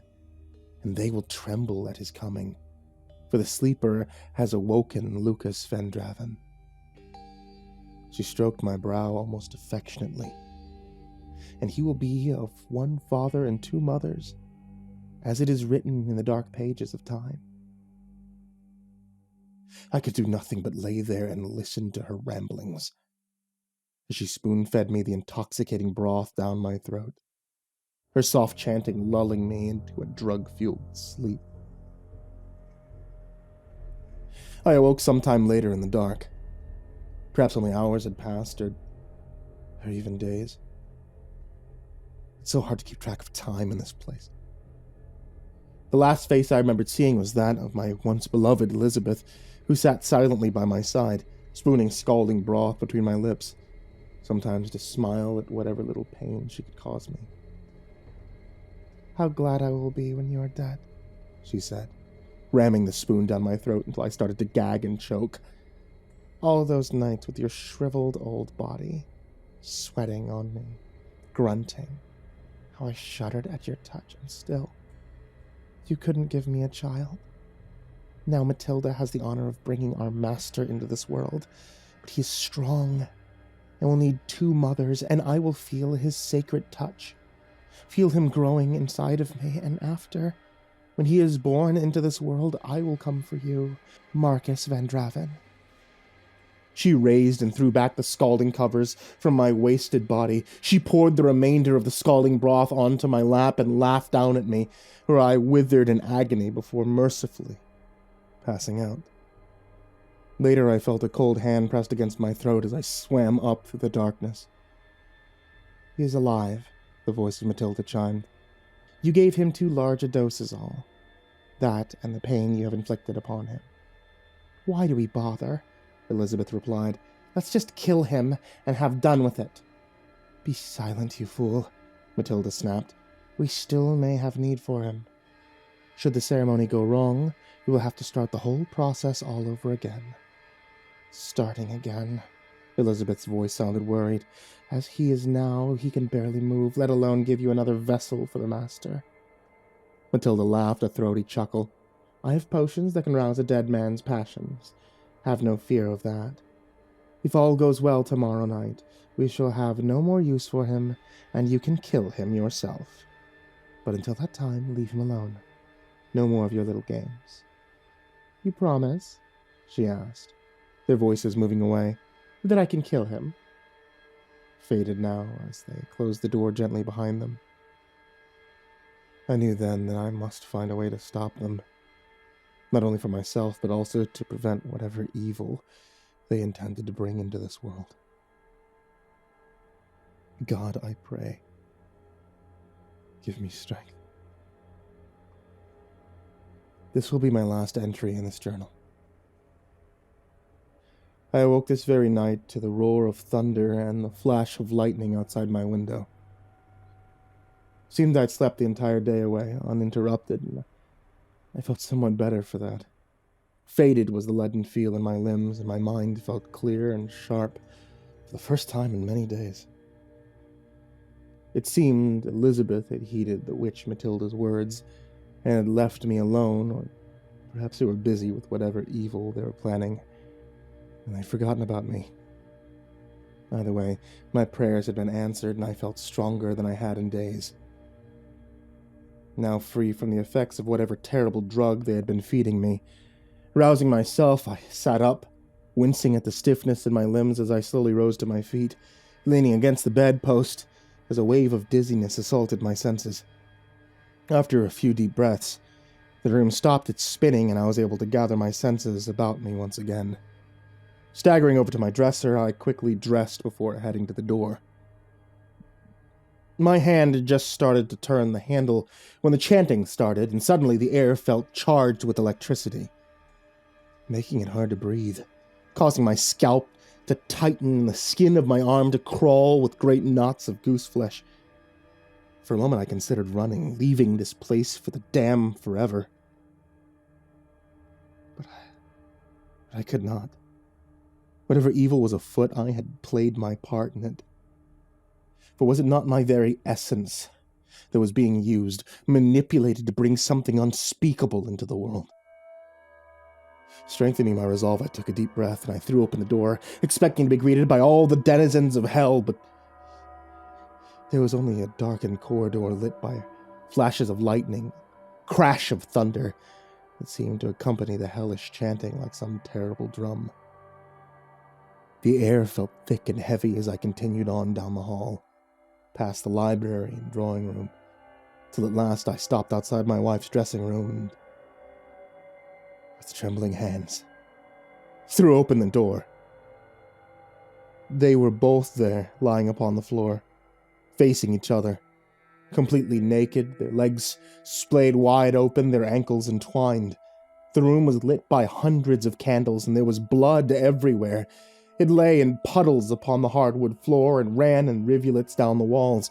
Even the ceiling dripped with a crimson rain, splashing and hissing against the burning candles, splattering and showering the two chanting women.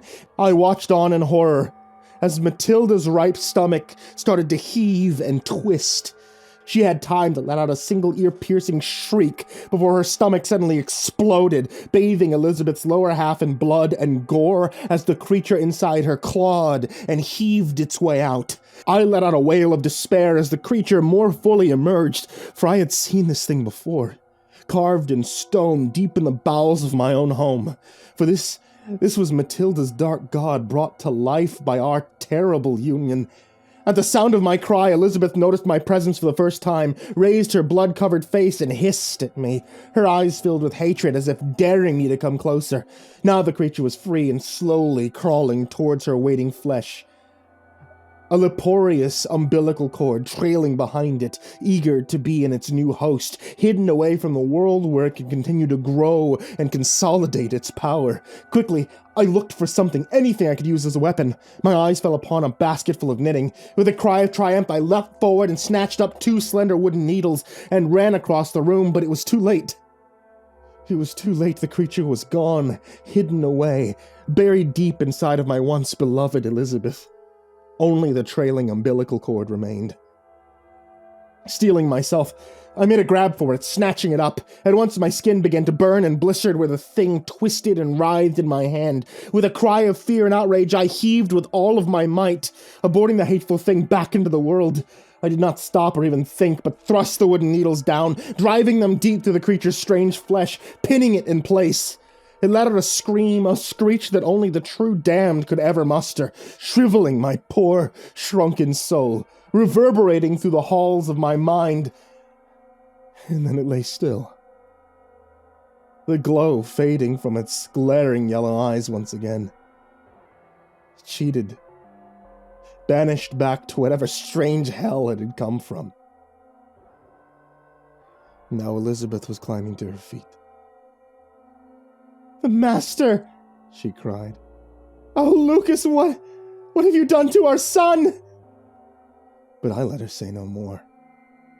Grabbing her by the hair, I reached down and yanked the needles from our now-dead abomination and thrust them upward, under her chin, into the soft flesh of her throat. Her eyes widened, and she staggered back, gurgling and tugging at them, widening the wound till blood poured like a river down her body, mixing with the already blood-soaked floor, causing her to slip and fall, sending her crashing into a nearby dressmaker's dummy, which she clung to, trying to find her balance, but it was too late.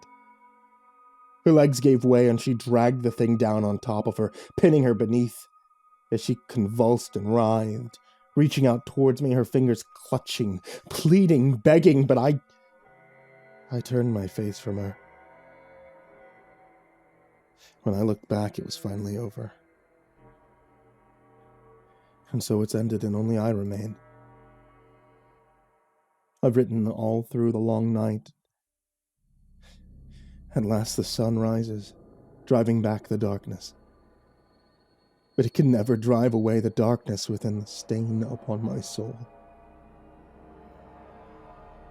I shall go to the cliff's edge now. I shall take my only son and heir with me.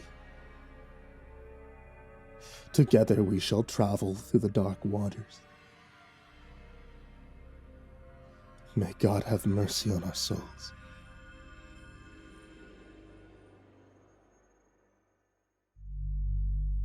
A police report finally made sense of my childhood memories.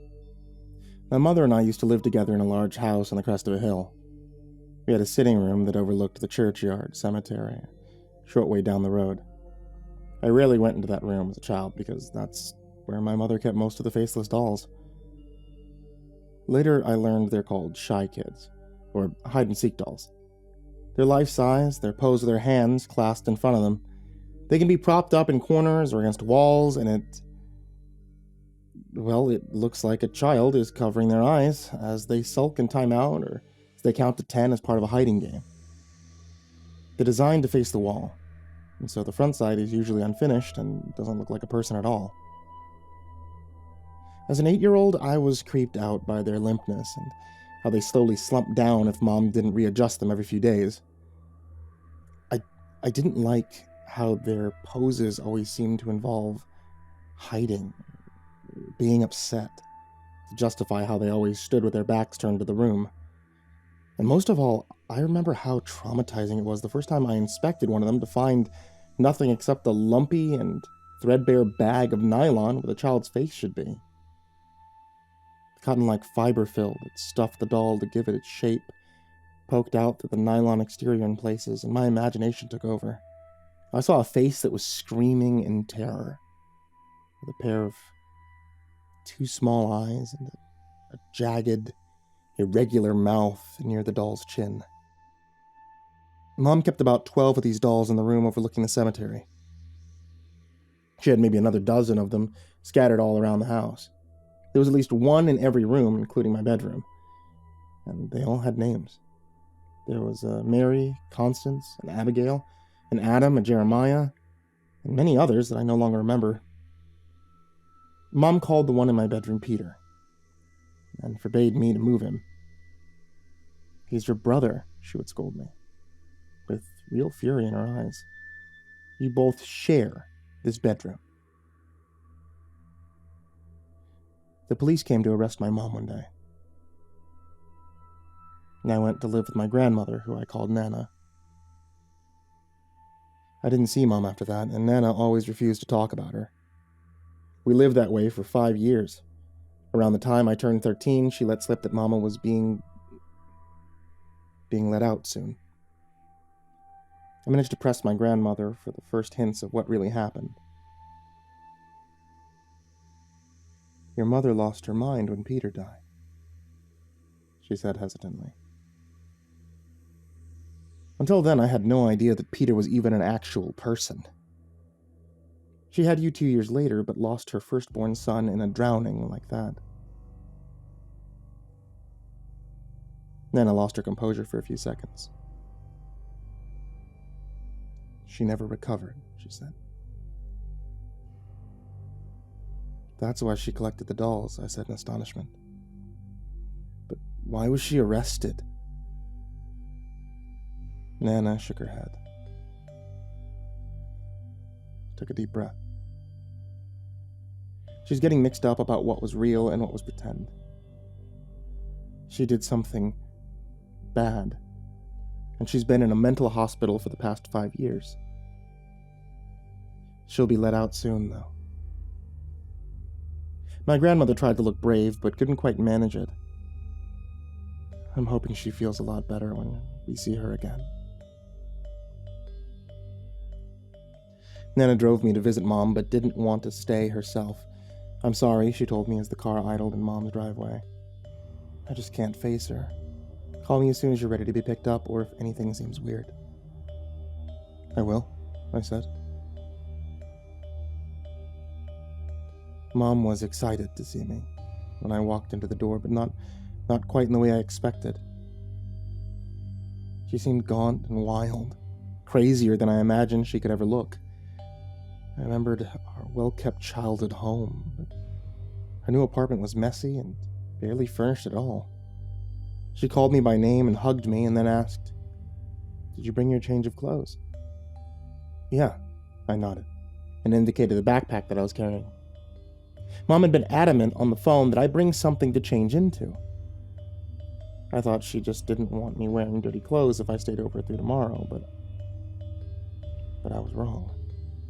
"Good," she exclaimed. "I've been waiting so long to show you this." She led me toward the back of the apartment until I saw something that made my heart skip. In the corner of the bedroom was an undressed, shy kid figure. One that was as tall as I was. It stood with its forehead resting against the wall with both hands in its pockets. "Did you make this?" I asked hesitantly. "I had to," she beamed. "You've grown so much, I couldn't buy one this big, and even had to ask Nana for your height."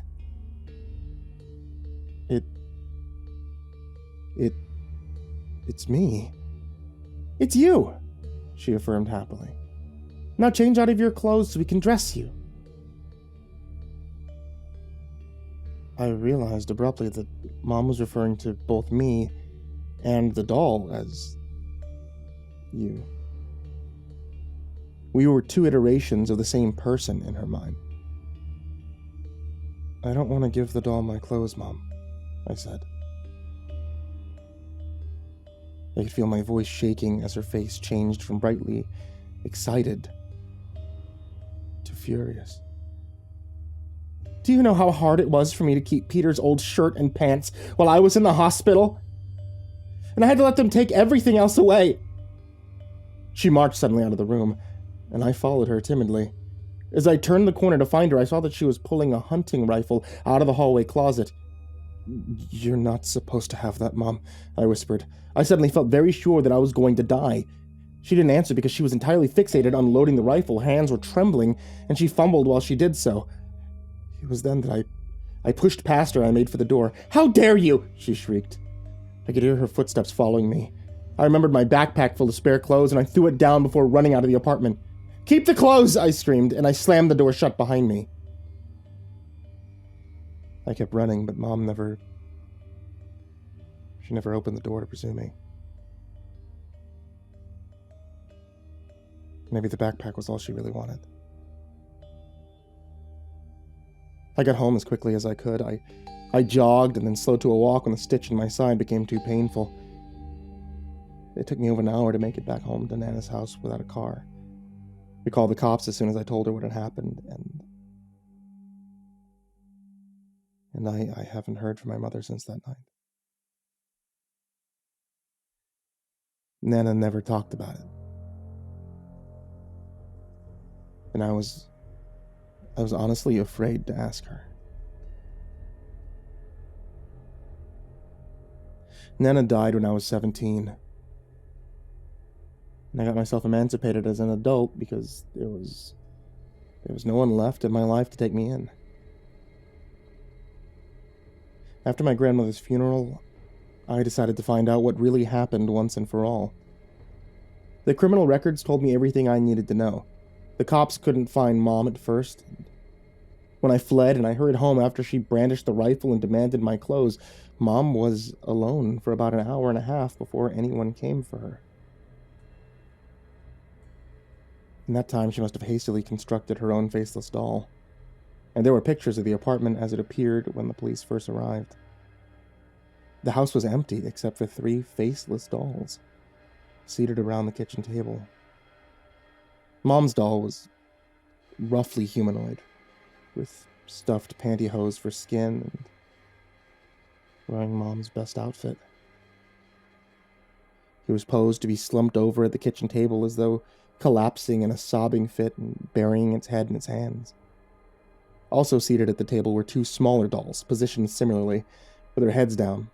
One was the teenage-sized one that represented me, and the other looked like a child.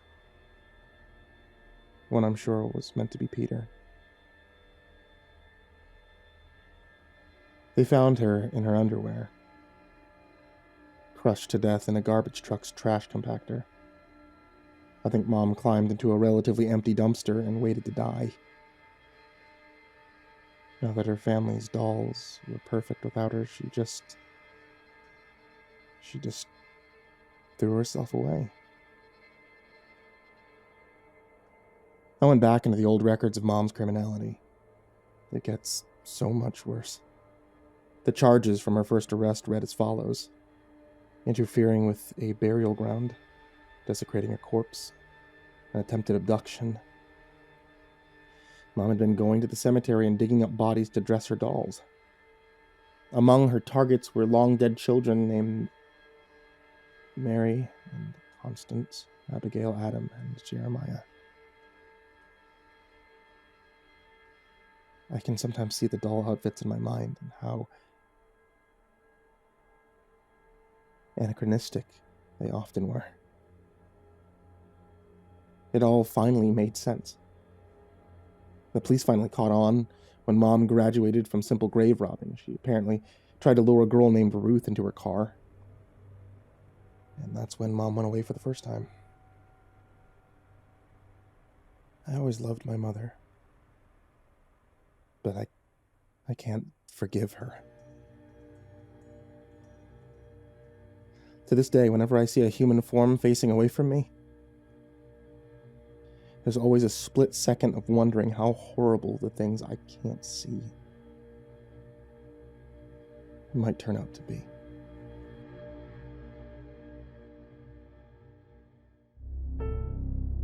My father died alone early on an August morning.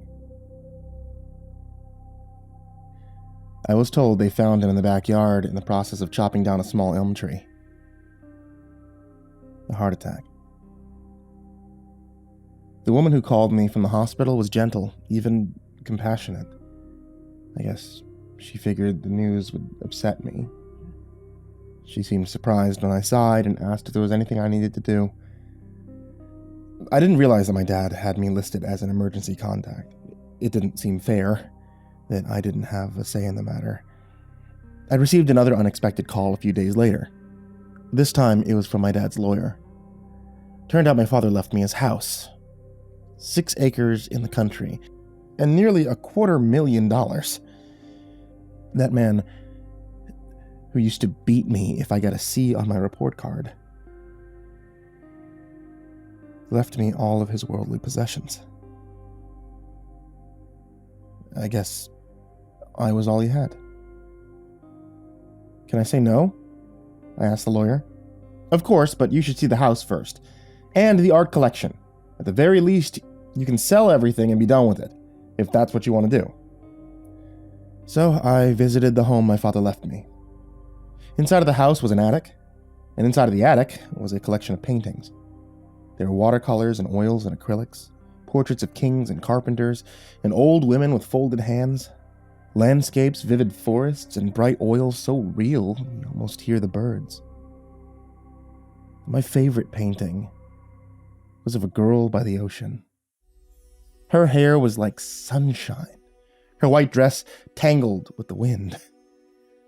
She faced away from the artist towards the water. There was only one painting I avoided, and it stood in the corner of the room on a white easel covered in a black cloth. I only looked under the covering once. It was the portrait of my father, but more terrible than he'd ever been in life.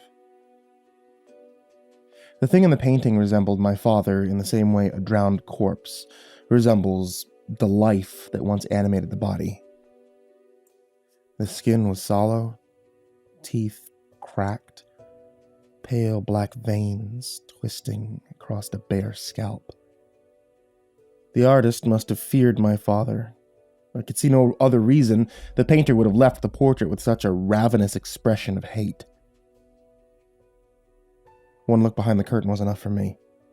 I left the portrait in its corner. Other than that piece of rot, though, the collection as a whole was a miracle. I spent so many rainy afternoons and cold mornings in the attic among the pictures that it was immediately obvious to me when the subjects began to move. It was subtle at first. Eyes might shift in a portrait. A tree would rustle against an acrylic breeze. The girl on the beach was turning a degree or two each day. I was terrified the first night that I heard movement from the attic. The rapid sound of tap, tap, tap and footsteps along the ceiling woke me up. It lasted all night. And I sat there and I listened, too frozen by fear to flee the house. In the morning after, the sun was high. I crept up the stairs into the attic, armed with a flashlight and the largest knife I could find in the kitchen. Both the light and the knife fell from my numb fingers when I saw that every painting had changed. This wasn't just the shifting of a scene by a few angles. It was like seeing new paintings, but each with familiar subjects. The night sounds continued regularly from then on. I wasn't so afraid after the first time, though, and greeted each new morning with a trip into the attic to see the progress of my guests? Roommates? It was a long night in October when I finally saw the face of the girl in the painting. I'd gone up to the attic with a candle after dinner to check on the progress of the painting. In my dreams, they came fully to life and joined me, or perhaps even better, allowed me to join them in their kaleidoscope worlds. The girl on the beach was facing me that night. Her hand was raised slightly as if in greeting. But everything changed last night. The noises began just after sundown, and they were unlike any I'd heard before, thudding and crashing and ripping. It was a terrible dragging noise that repeated again and again. Sometime around midnight, I think I heard a scream. Though I once again felt pinned to my bed by fear, I decided I couldn't wait until morning to see how the paintings had changed.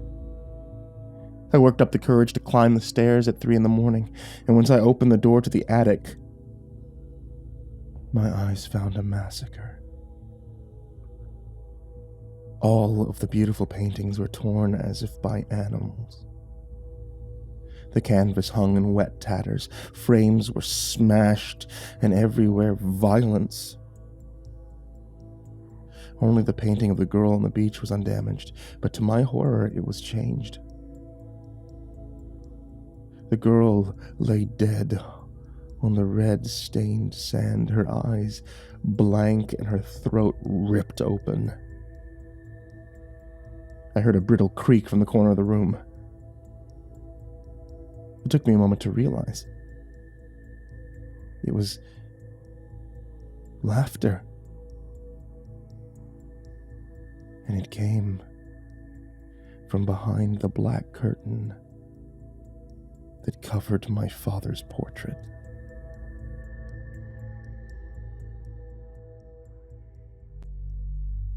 I think something might be happening here in my sleepy small town. I'm a bit frazzled.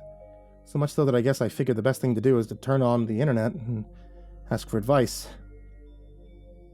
Last night was a bit of a blur for me. I mean, I'll admit that, right? I went out with friends, I got skunk drunk at several different parties, ultimately passing out on my girlfriend Amy's couch. I'd hoped maybe to get lucky with her, but I guess getting in the door was better than nothing. Anyway, I don't believe that anything about Halloween night was special. Not that I'm aware. All the strange and disturbing things that had been happening started right after I woke up this morning. Amy had already left for work, and I was laying in a puddle of my own drool trying to figure out where my pants were when I heard this loud knock on the front door. I was half-dressed, so my first instinct was to ignore whoever was there. But the banging was so incessant, I was thinking maybe it was an emergency, right? So I opened the door, and I stared down at 3 kids all dressed in Halloween costumes holding plastic jack-o'-lanterns toward me. None of them had friendly faces, almost as if they had spent all night trying to find goodies. Together they chanted, "Trick or treat!" I have to admit, I thought it was some kind of prank at first. So I slipped my phone out of my pocket and I checked the date. It's because it seemed so dead serious.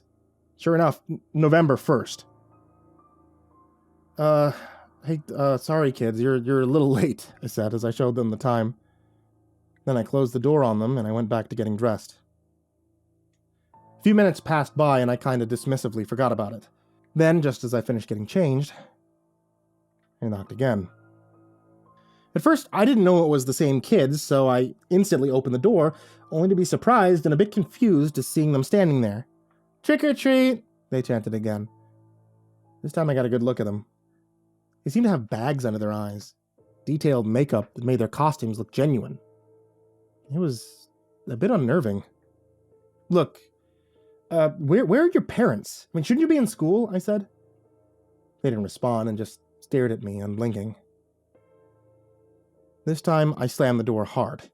I wanted them to get the picture that I wasn't about to play these childish games. And soon enough, though, they were banging on the door again. Now I was getting pissed and a bit worried. Why the hell were these kids out here in the middle of the morning trying to get Halloween candy? Seemed like a load of nonsense or something sinister going on, at least. I wasn't entirely sure which just yet. It was just almost 9. I needed to get to college for a class across town, so I grabbed my keys, marched toward the front door, decided to simply ignore the pesky kids. As I opened the door and they chanted, I put my foot out, and one of the kids wearing a devil costume stepped in the way, deliberately pushing me back. I was surprised at how strong he was.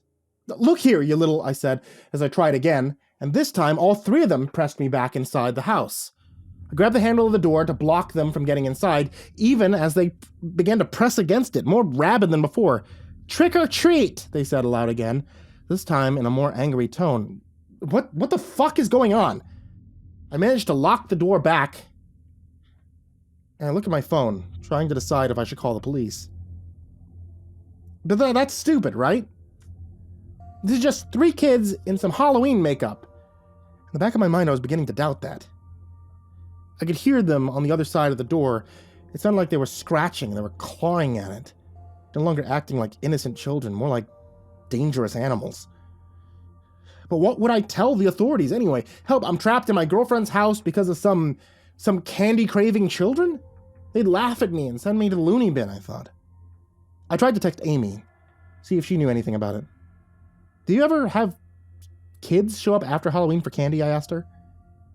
Her reply was quick and automatic. "That's nonsense, I'm at work. Just get your stuff and go." She sounded irritated, dismissive. Had last night really gone that badly?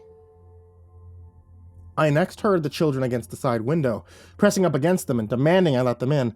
"Go away! I don't have anything anyway!" I shouted. I even checked their pantry to be sure. Not a scrap of candy anywhere. After a while, things got quiet. I'm sure they had gone, so I peeked out the front door. Instead, I saw that more children had gathered in costumes on the street, all of them ominously staring towards Amy's house. I took a picture and I sent it to Amy. "These kids are outside your place. They're seriously freaking me out now," I told her. I was positive that if I stepped outside the house, these kids were going to hurt me. They gave off a very bad vibe. Amy's response was different this time, a bit more cautious. "Delete that picture and go to my garage. I keep some spare candy there. Just give them that and then get out of there." So, she did know something about this. I realized that as I did what she instructed. I found a bag of Hershey's chocolates and I poured them into a container. I approached the front door and peeked out. I didn't see any children anywhere. I opened the door slowly and stepped out, calling to them. "Candy! I have candy for you!" I can't forget what happened next. They swarmed me from every hiding spot in the neighborhood, behind cars, on roofs, bushes, even from sewers. They lunged to attack me, and I dropped the bowl of candy in the front yard, thinking only to run back inside and lock the door. As soon as I did, I heard them attacking one another, lashing, snarling, bones breaking. I called Amy again, trying to figure out what to do, but it went straight to voicemail. I watched for a solid 12 minutes as the children attacked and killed just to get their Halloween candy. And then once it was all gone, they seemingly dispersed and disappeared into the streets. Perhaps to one of her nearby neighbors. I mean, her house has always had its own private road, so I couldn't have been sure where they had gone to next, but I was sure they had definitely moved on. Just to be safe, though, I took a knife from the kitchen and walked out to the front yard, staring at the bloody mess from the candy carnage. What was happening here? Then I heard something behind me. 3 costumed kids watching me as I knelt over. They were posed to strike, and all I could think to do was run. I don't know for sure how far I went. I saw a house down the road, and I sprinted towards it, banging on the door for help. Then I saw the garage open, and I slipped inside, frantically searching for the button to close it. The children were closing in. The gate slowly moved to close as I mashed the button, the children almost at the edge. One of them managed to reach their arm under the frame as I watched as it was crushed by the garage metal door. Crushed and severed from the child, yet still drawing towards me to attack. I stepped on it as hard as I could as the dismembered hand tried to grab my leg and finally smashed it to a pulp. Then I listened as the children roared just beyond the garage. I'm at a loss where to go to next. I even tried to contact local authorities, but it seems I can't connect to anything outside the neighborhood except via the internet, and nobody's answering my messages. It's gotten quiet, but I know they're still out there. They're waiting to attack me again. Any advice on how to outrun them? Maybe even kill the little hobgoblins is appreciated. And make it fast, please. I think they're searching for a way in.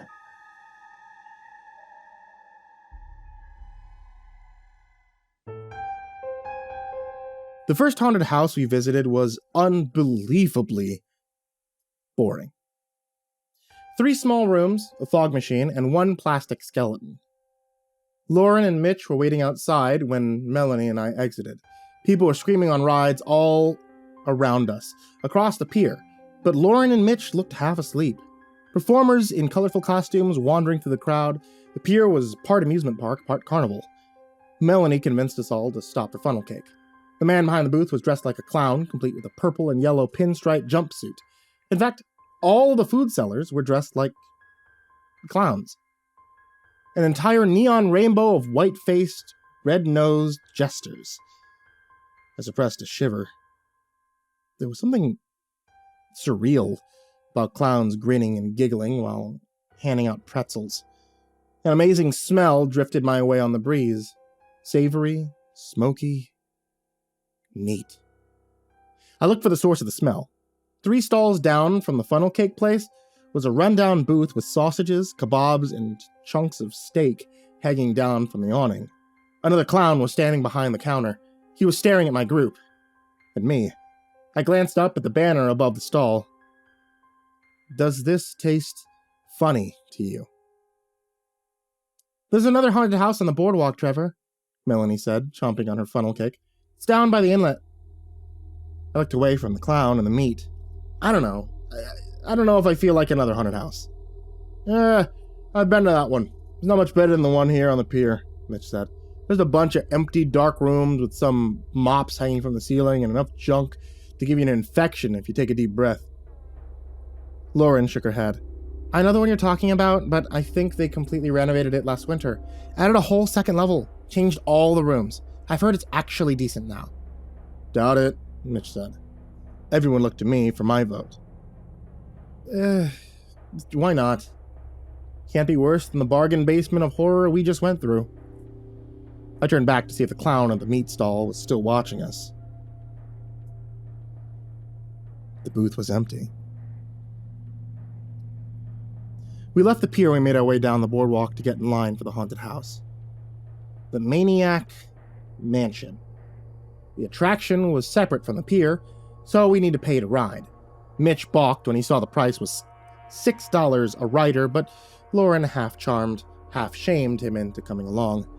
Once we paid and approached the entrance, Lauren and Mitch took the lead car, while Melanie and I got into the one behind it. The cars were all shaped like small coffins, complete with demonic faces, bats, and skulls carved into the wood. The ride operator strapped us in, and we waved the all clear. Remember, they aren't allowed to touch you, he said, as our car began to move along the rail. What? I shouted back. But the man didn't answer. Mitch and Lauren disappeared through a swinging red door. Our car clunked along slowly. 30 seconds later, we went through the same door into pitch blackness. It was cold inside the haunted house, almost freezing. At first, the sensation was pleasant. We'd spent the last 3 hours sweating on roller coasters and merry-go-rounds, but the chill soon became uncomfortable. Melanie and I scooted closer together, and I put my arm around her shoulders. Nothing happened in the first room. No lights turned on, no sound. We rolled silently through the darkness. Melanie let out a nervous giggle as we hit a slight drop. Our coffin glided through several layers of heavy curtains, and I'll admit that I might have flinched when the fabric brushed my arm. "This is already better than the other haunted house, and nothing happened," Melanie said, shivering. "Yeah, the atmosphere is..." We went through the last curtain and immediately triggered an air horn. Red lights flashed twice, revealing a room full of mannequins looming around us. Then it was dark again. "Oh my God," Melanie whispered. "I'm shaking." I swallowed, grateful that the air horn was loud enough to drown out my scream. "Yeah, freaky." The next few rooms, at least, had some light. Animatronic skeletons and corpses leapt out at us from behind the shadows. We traveled through a tunnel of spinning neon paint that ended in a sharp drop. Hidden fans blew cold air and water on us as we rolled through a room filled with fog. Just as we were about to exit the fog, I felt a strange sensation. The hair stood up on the back of my neck. I turned around and saw a shadow approaching us through the mist. A man in a hockey mask. He walked quickly and my brain froze. My first thought was that he was another writer who left his car for some reason to explore the haunted house. The man came close, noticed me watching, then slipped around to Melanie's side. She didn't realize he was there until he was parallel to the car. When she did see him, she shrieked. The man never said a word. He followed us for a few steps, then opened a hidden door in the wall and went inside. "What the hell? What the hell?" Melanie gasped. My heart was trying to burst out of my ribcage. But I thought about what the writer-operator said before we started. "Remember, they aren't allowed to touch you." "Live actors," I said, laughing a little. "They must have added them in when they did the renovations." Melanie was nearly curled into a ball pressed into my side. "Warn me if you see any other creeping up on us, okay?" she asked. The actors were good. The woman in a white dress caught us by surprise as we rounded a corner. A big man caused both of us to jump when he revved up a chainsaw. I thought he was an animatronic until we got close.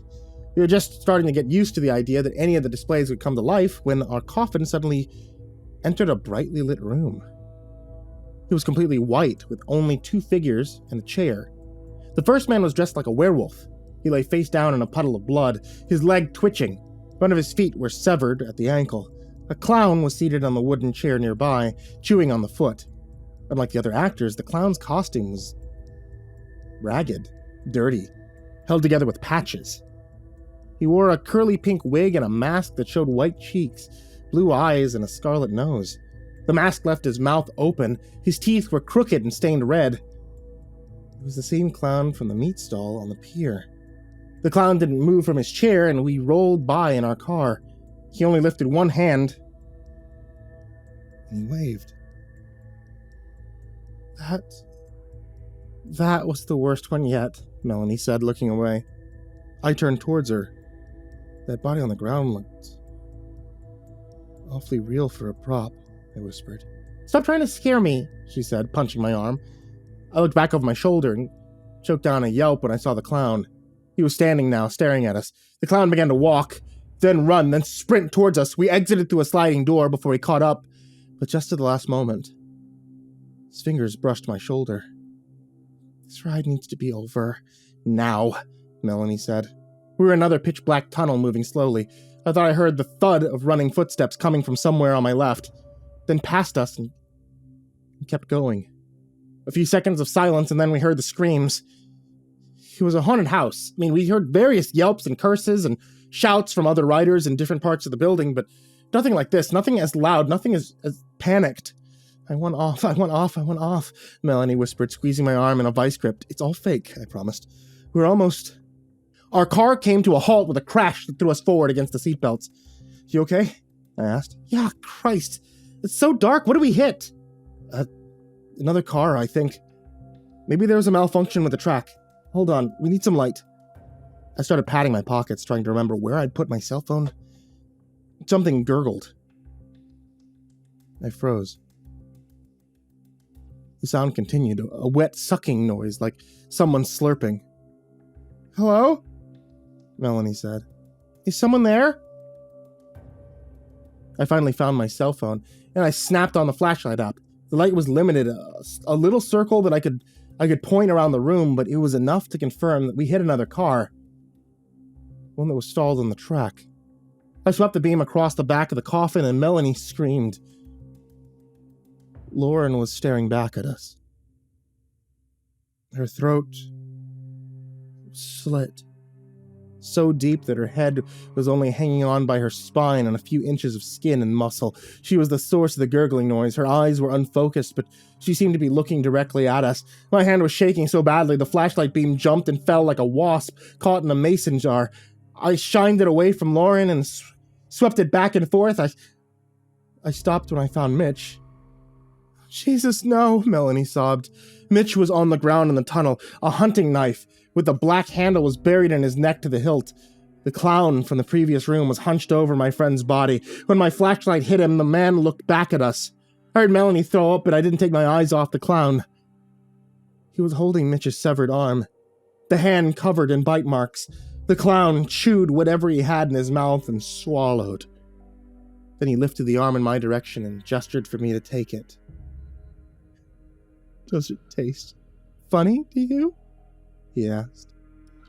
I grabbed Mel's hand and I pulled her from the cart. We ran down the black tunnel. She was screaming, or maybe I was. It was panic. A panic sprint until we hit the warm air and lights of the boardwalk.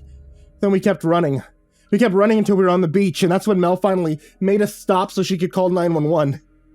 By the time the cops got to the haunted house, there was no sign of anything, not even the bodies. It's been weeks, and I still can't sleep. Whenever I nod off, I have the same dream, a dark room, a smell like old pennies, a wet floor, and then a voice in the blackness. Does this taste funny to you?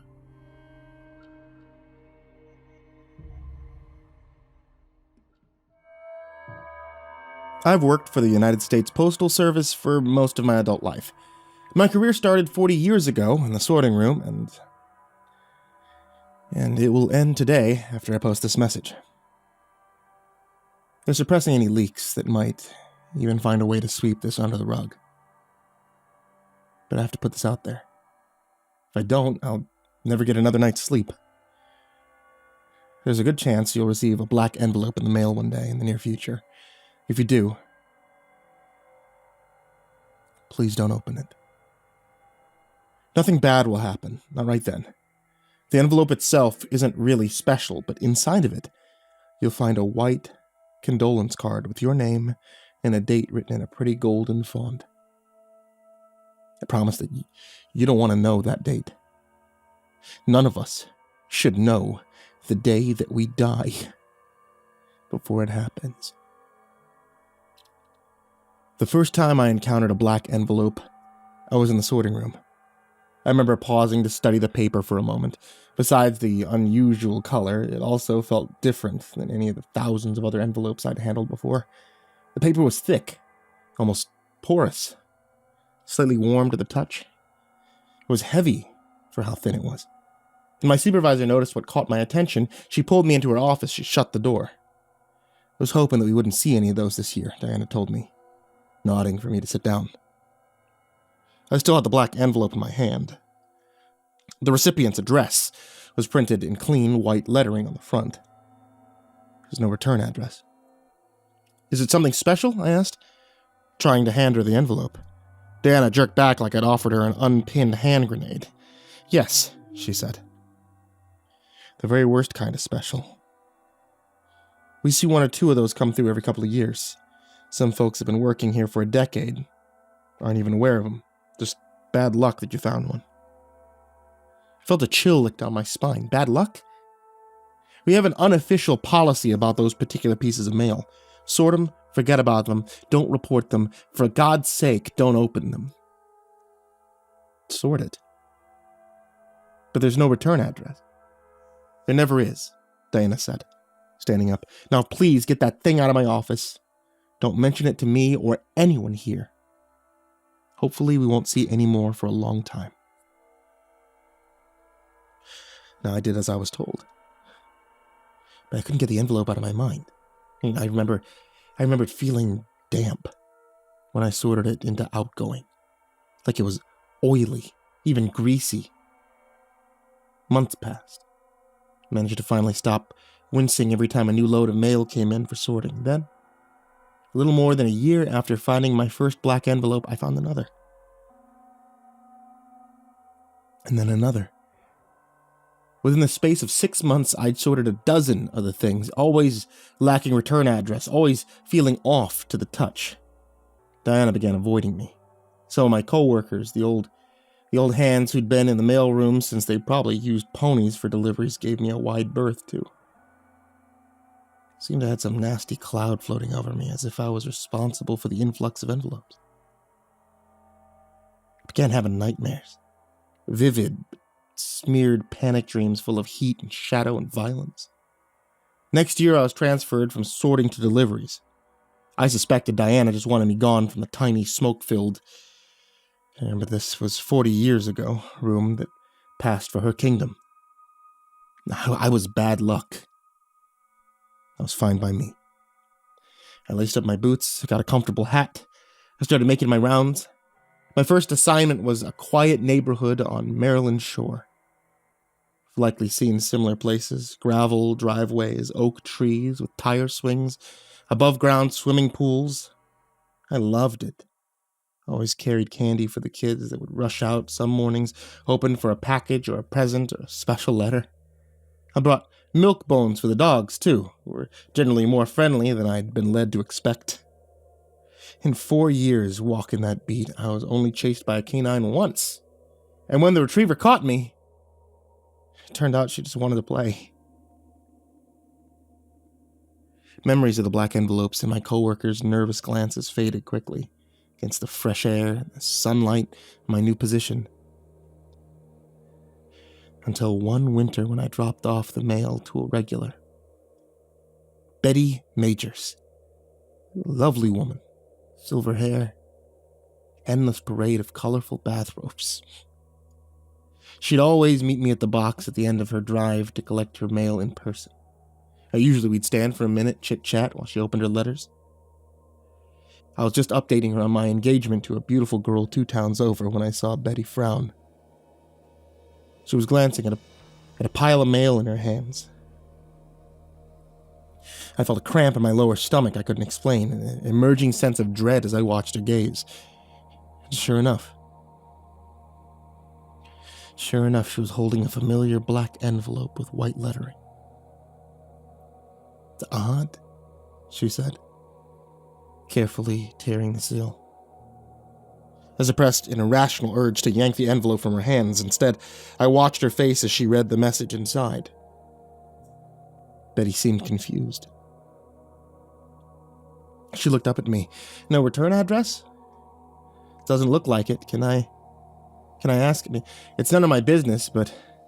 Betty shrugged and lifted the small square card up for my inspection. "It's almost like an invitation, but it doesn't say for what." Gold letters. White stock, Betty's name, and a date little more than 2 weeks in the future. That was all. I shrugged. I tried to smile. It's probably for a wedding, funeral, or a birthday party. All 3 sound like too much work at my age. Betty giggled, already moving on to open the next letter. We said our goodbyes. I finished my route. I tried to put the envelope out of my mind, but the morning of the day in the letter, I couldn't help but feel anxious. When Betty didn't meet me at the mailbox for our usual chat, my anxiety began to climb towards a panic. I decided to bring her letters right to her door in case she was sick or occupied. A stranger answered when I knocked, a young woman with swollen red eyes. Betty's granddaughter. My client, my friend, had passed from a stroke early that morning. Some family was visiting for the holiday, found her body just after dawn.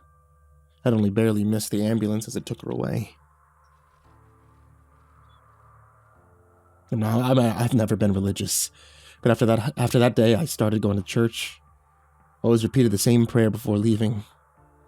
Lord, no more black envelopes. My prayers were answered for 3 years until I had to deliver another one. It was the same neighborhood, the same result. Man died 3 months after my delivery. There was another envelope the next year, another death. Other people I delivered to passed away without receiving the mysterious letter, though. I could see no rhyme or reason in it. All I could do was continue my route and say an extra prayer for anyone who received a dark delivery. Each of them died within a year of receiving a black envelope. I took solace in the fact that none of them knew what the date meant. However, judging by the fear I saw with a few folks, I worry they might have guessed. Years ticked by and I moved from deliveries to office to administration. I was hoping for a quiet retirement this year. And then a month ago, the manager of my sorting room came to my office badly shaken. Black envelopes. Dozens. Hundreds.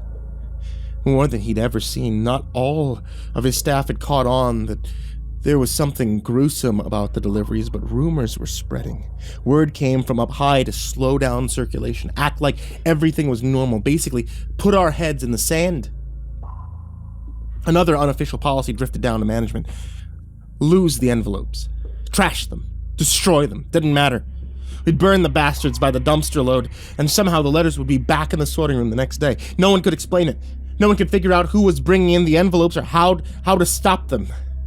The same names, addresses would show up again and again until we finally broke down and delivered them. All this was done in secret as much as we could manage. I don't know how many people in USPS have caught on. I mean, maybe 10. Perfect. Maybe fewer. My guess is the government's afraid of mass panic, of word getting out. I understand that, but I'm still posting this because no matter what we do, the envelopes continue to flow.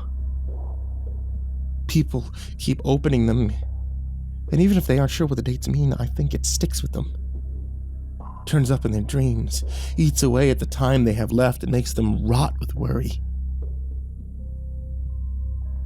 So I'm sending out this message, and I'm leaving. I'm going to try to enjoy the time I have left. You see, not long ago, I found a black envelope addressed to me, and I couldn't help myself.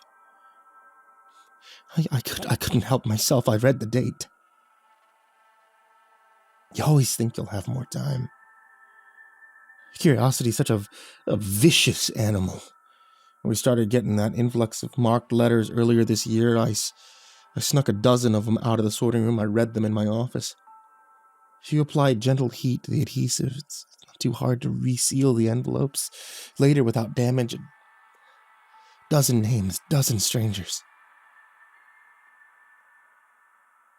But each of them had the same date written on that terrible golden ink. I pulled more envelopes at random over the next few months. The date's always the same. Over and over and over. Hundreds, thousands. I think something awful is coming.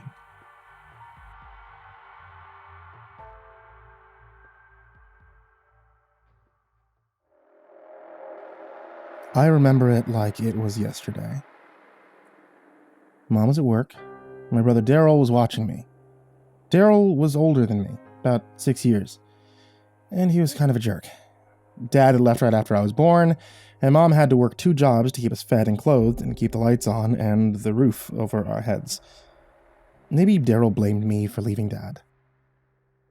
And that's why he was usually so mean to me. I mean, he was never violent. Though I got the feeling he wanted to be sometimes, but he was always teasing me. He always told me there was a monster in the basement who would eat me. He told me there was a ghost in the attic, that the boogeyman would come to take me away. About all the perverts who would scoop me up off the street someday to do stuff I didn't really understand at that age. He liked to scare me. And I think that's how we got on the subject of the Corn Man. It happened one afternoon when we were playing hide and seek.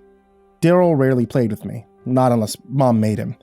He was being slow about counting, just trying to wait for Mom to go to work so that he can go back inside and keep watching TV. He was counting, and I was hiding out in the corner where I knew that he wouldn't find me. As he finished, he stepped out into the corn, knowing that's where I am.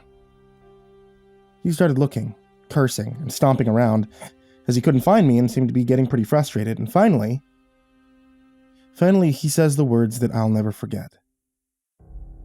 "Better come out, turd, before the corn man gets you." I stood up. He was pretty close to finding me, and I asked who the corn man was. Daryl smiled wickedly, seeing another opportunity to scare me and get himself back inside as well. "The corn man," Daryl said, "lived in the cornfields that seemed to perpetually surround our house. The field was filled with corn during this time of year, and Daryl said that the corn man patrolled it and got little kids that went out into the corn to play. He said that the corn man couldn't see you if you stayed still. If you stayed stock still, not moving an inch, he wouldn't see you, and he'd think you were just another stalk of corn. I told him not to lie, but he said it was true, and said we should get back inside before the corn man caught us in the field.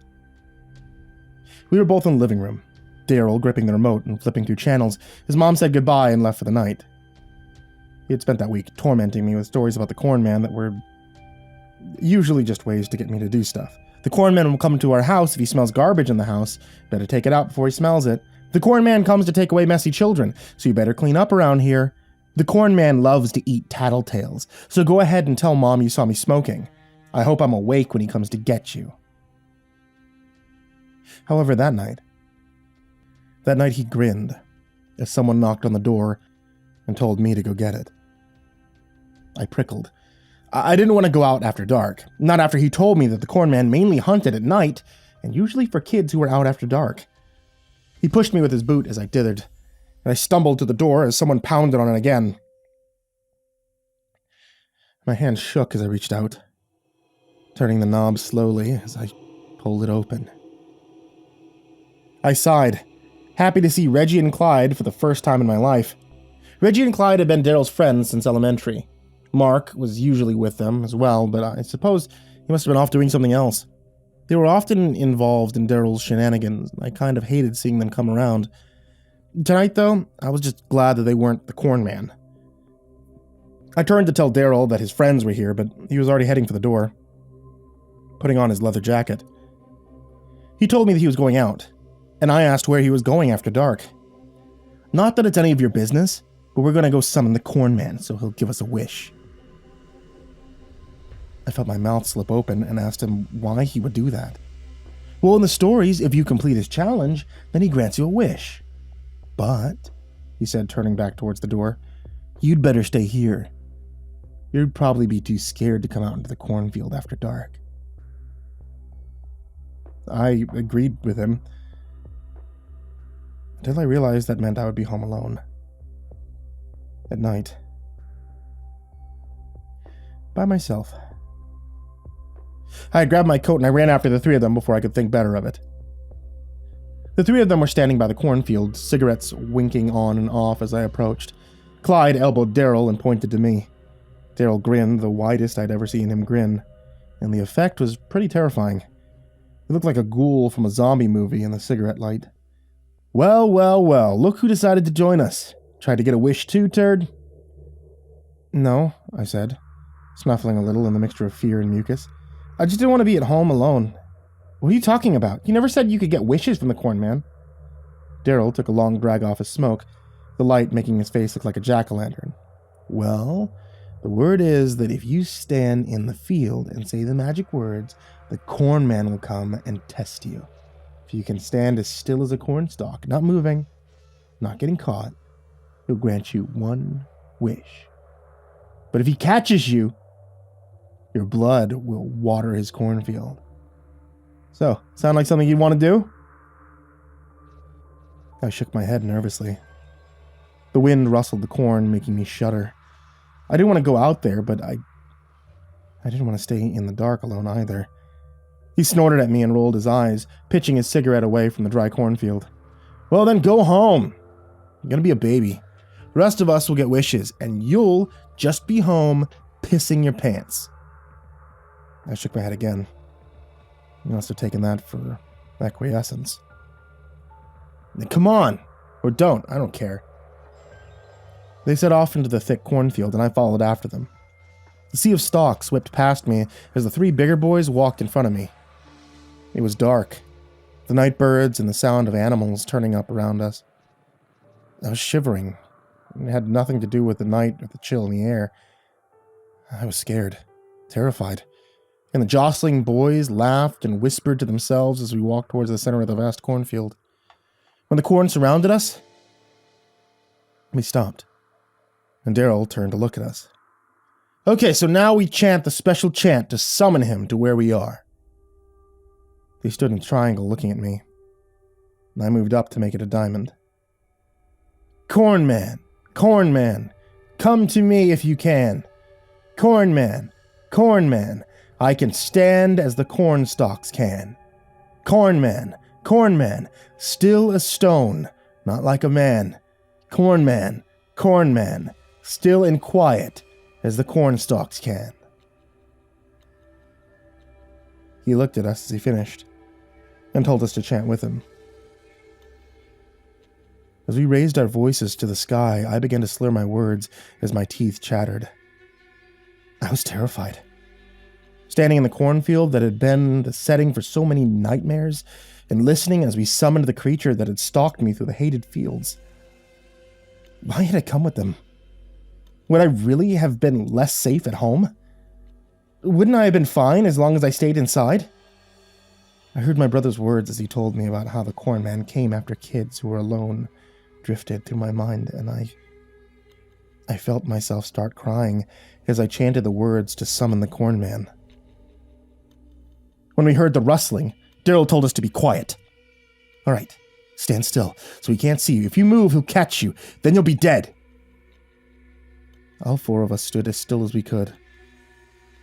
The corn rustling as something came towards us. I hoped that maybe it was the farmer that owned the land. I mean, he was a nice guy, but he didn't like people playing in his cornfield after dark. If not him, then I hoped it was some of the teenagers who usually kicked out of the field. Let it be anyone but the shadowy monster that was the corn man. He was like a scarecrow with corn stalks for hands and a mouthful of black teeth in my dreams. He could grow very high on his cornstalk legs. He was faster than anything ever, even Jason or Michael Myers. As we stood in the cornfield like idiots, I saw the sack head of a scarecrow come through the stalks, and I had to stifle a scream. He was wearing overalls and a straw hat. His face was sacked with green paint, and he came lumbering up over the corn shakily. He had normal hands, but one of them was holding a scythe and the other a hatchet. As he came stomping out of the corn, I held as still as possible, not moving a single muscle. He was real. He was actually real. In my mind, I'd believed in him, but I had hoped that he wasn't real. It's hard to explain, but some rational part of my mind knew that it was all a goof by my brother to scare me. Now I was forced to cower as we watched this terror hunt through the field for us. He moved like a wraith, silent and sure, except for the crunch of old corn husks. He smacked at the stalks with a scythe sometimes, and I had to stop my teeth from chattering as he turned to finally look at my hiding place. Until then, he had lumbered around like one of those adults, just pretending to look for you. I felt like he knew where I was. He was choosing not to find us. And now the game was up. I moved my eyes around, not daring to turn my head, but I couldn't see my brother or his friends anywhere. Had they made a break for it? This was their idea, after all. Why would they run? Had the corn man gotten to them? No, I would have heard that. They had to have abandoned me. Daryl had finally gotten tired of having me around and decided to have the corn man do his dirty work for me. Mom and the police would search for me, but they'd never find my body. It would water the corn forever. As my eyes rolled around looking for them, the sack head turned towards me, and the creature started walking in my direction. I was speechless, utterly terrified, and as I stood like a statue, I felt a warm stream of urine run down my leg as the cloth hood came within inches of my face. I could hear his raspy breathing underneath the hood, smell his air as he stared down at me, and I found myself wishing that he would just get it over with already. We stared at each other for a count of 20 before the corn man blew out a raspberry of barely contained laughter and let his weapons fall to the ground. "Are you kidding me, Daryl? Your brother pissed his pants!" All three of them came out of the tall cornfield laughing like donkeys. The mask came off to reveal Mark's stupid, sweaty face as he guffawed at me. They surrounded me like a pack of jackals, all pointing to the piss stains on my pants and the liquid running down into the dirt. I felt the tears falling again, but my body was still locked in that rictus of terror. Dylan had tricked me again. He had terrified me and humiliated me, and now I would have to walk back home with cold, wet pants as my brother and his friends laughed at me. I wanted to run away, but my legs weren't quite ready to spirit me away yet. Probably the only reason I was still alive. I saw Mark jerk suddenly, the smile dribbling off his face as something squelched from his stomach. It splattered something across my brother and his friends, though they noticed it too late. I, however, couldn't help but miss it as it pattered across my face and chest. It was blood, thick and red, and they turned as a horror strode from the fields of lush corn stalks. My mind hadn't done him justice. The corn man, or whatever he was, looked more like a terrible husk doll that you sometimes saw at the farmer's market when my mom took us. It appeared to be woven together from corn husks and corn stalks and the silk atop the plant.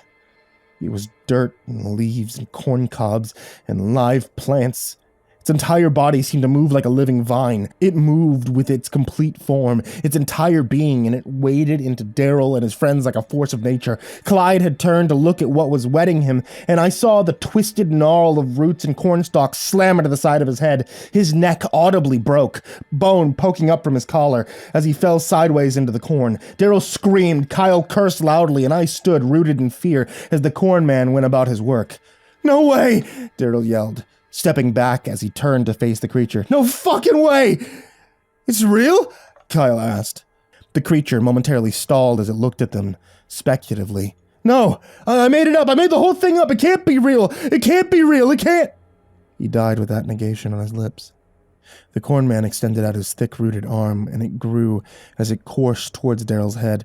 Daryl's screams were cut off as the root covered his face. His throat bulged as it poured its roots and stalks down his throat. I could see his body twitching, his limbs convulsing as the corn man pumped his roots into him. My cheeks were wet again, my terror-fueled tears streaming down my face as Kyle ran for it. He disappeared into the corn just in time to miss the fate of his friend. Daryl's body erupted in a spray of corn stalks as they burst from him in a red spray. He crumpled, very dead, as his form was shredded. He lay in pieces, his body watering the corn just as he said. I was resprayed with blood, this time being washed in the deluge. But I was still frozen with fear. My body had hit that point where it was numb, too scared to move. And as the corn man stalked in, I could hear my ragged breathing intensify. I couldn't move. I couldn't speak. And I just knew that this was the time when my blood would water the cornfields just like Daryl's. He stood face to face with me, much like Mark had when he was pretending. And as the seconds spread out, I felt like my heart must surely stop, and I would die of fear. And then, to my amazement, the corn man spoke. "You've passed my challenge. You truly do as the cornstalks can, and have earned a boon of me. What do you desire of the corn man?" I was speechless, my body unmoving, as I continued to stand like a statue before this hulking terror. His voice sounded like the whisper of wind through the cornstalks. And if I hadn't been frozen in fear, I would have shuddered out of my skin as his words hit me. He loomed over me, his body bathed in the blood of my brother and his friends, and I was left to shudder and shake as he stared at me. He cocked his head, the roots making a strange creaking noise as he studied me in my fear. Come now. There must be something you desire. Why else would you brave your death at the hands of the Corn Man, if not for a boon? I looked up at him. He even hunkered down. He was taller than me, and my eyes streamed with tears, my body unable to move. Very well. Know then that the Corn Man owes thee a boon, a favor, as you people say, and he will be back to collect it in time. Think well over your wishes, that my debt may be paid. He lumbered off after Kyle, his steps groaning as he moved, and I was left standing amidst the stalks. That's where they found me the next day. That's where they found what was left of Daryl, Mark, and Clyde. I was catatonic for days. I even remained still as a stone in the field all night, not daring to move as the fear held sway over me. Even when they called out to me, I couldn't answer them. My legs ached and my body cried out for rest, but my legs refused to unlock. My mother's arms were warm as they wrapped around me. I was cold, hungry. My throat felt like a desert, but I couldn't move or speak. They kept me in the hospital for weeks, trying to figure out what happened to me. The police questioned me ceaselessly, my mother ending every interview by telling them that it was pointless to question me. They assumed that I had watched the 4 boys being murdered. Kyle's remains found further out in the field, and I had been traumatized by the event. I stayed like that for almost 3 weeks before waking up one morning to find my arms and legs were ready to obey me again. The police came back to question me, but I told them I had blacked out the whole thing, not wanting to ever speak of the horrible things that happened in that field. I only tell you here a decade later to come to terms with what had happened to me and try to put it all behind me. That and to see if anyone else knows of the Corn Man and his ways. See, he's come back over the years to collect on his favor. I still live with my mother, my body locking up sometimes when the fear takes over again. Once a year, on the anniversary of my brother's death, he comes to ask if I'm ready to take his boon. Sometimes he appears in my room at night, sometimes outside my window, but he always speaks in that strange voice, and he asks if I'm ready to ask for my favor. Every time I remain still, my body seizing up and my jaw locking, and every time he goes away, I've gotten better at getting myself under control again. Last time I was frozen for less than an hour, but I've had to go back to the hospital over the years when the catatonic state reemerges. One day I'll be able to ask for something so I never have to see him again. Until then, I suppose I'll be haunted by the visage of the Corn Man.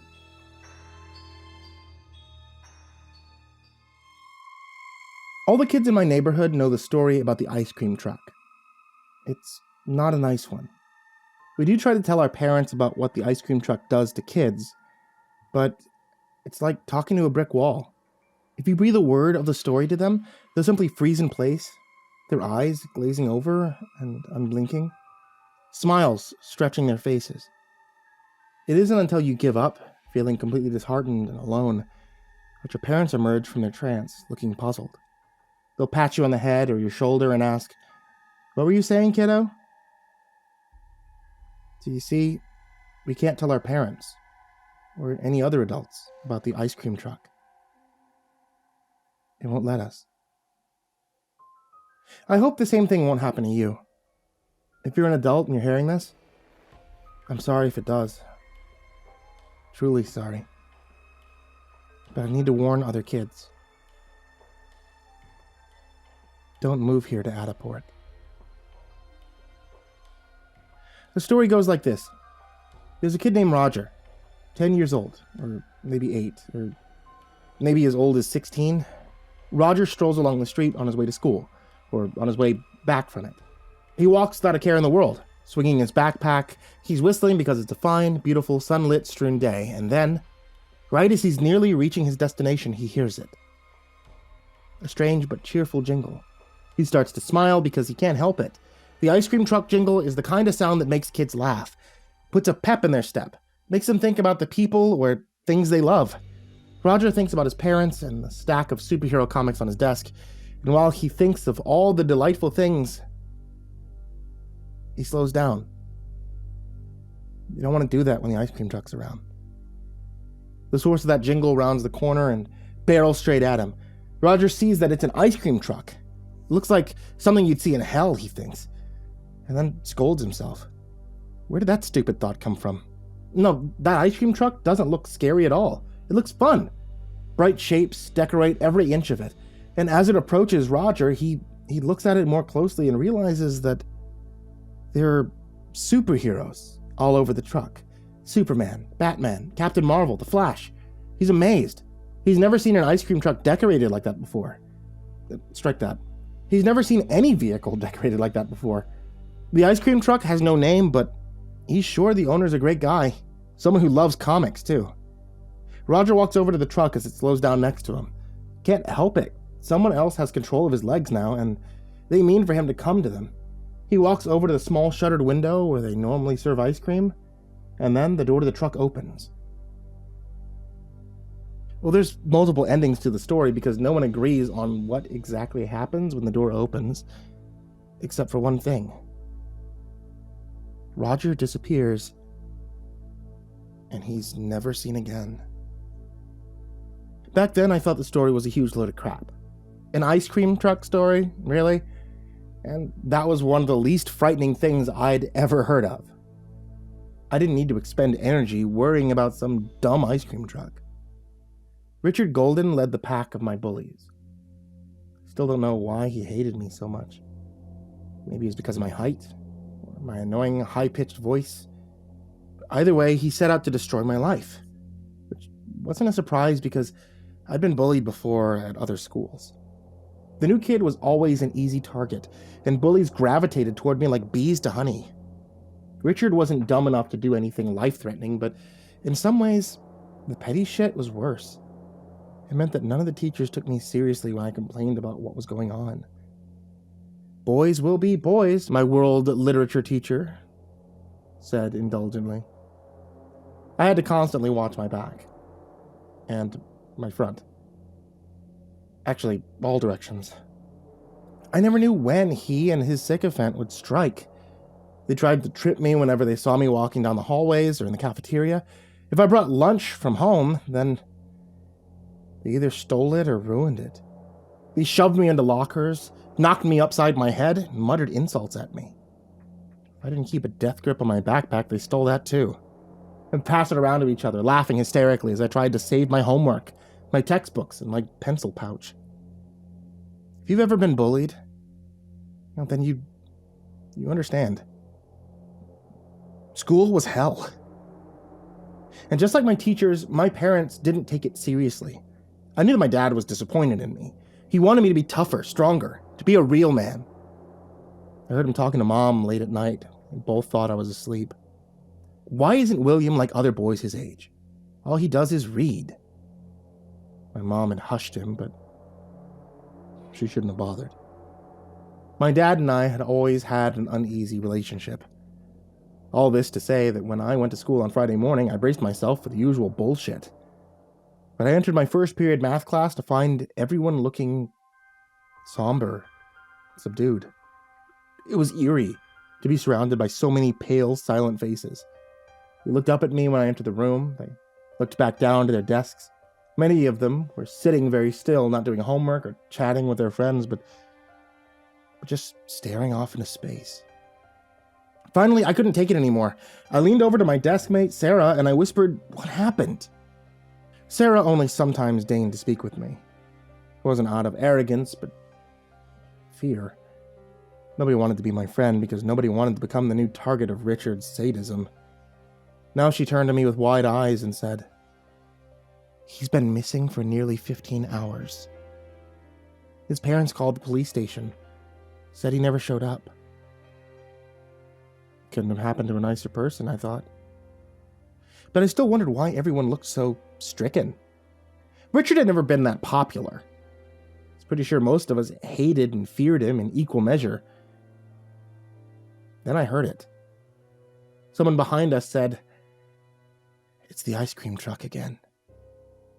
Sarah whipped her head around to glare at the offender, Emily. She was a quiet kid, didn't usually speak. Now she fidgeted in her seat, drumming her fingers on her desk and periodically looking at the doorway, as if she longed to escape. "Don't be an idiot," Sarah said sharply. "There's no such thing. It's not real." Personally, I agreed. The ice cream truck story was just that, a story. It was far more likely that Richard had simply run away, though he wasn't really the type to do that. Maybe a pedophile kidnapped him, or a serial killer. I didn't wish that fate on anyone, but I'd be lying if I said that there wasn't some part of me that thought Richard would deserve it. We all stopped talking when Mrs. Auden entered the classroom. She glanced around us, her eyebrows raised as if she was puzzled by such an extraordinary feat, but she didn't ask us what was going on. Richard's parents had probably already contacted the school. The math lessons simply continued on as usual.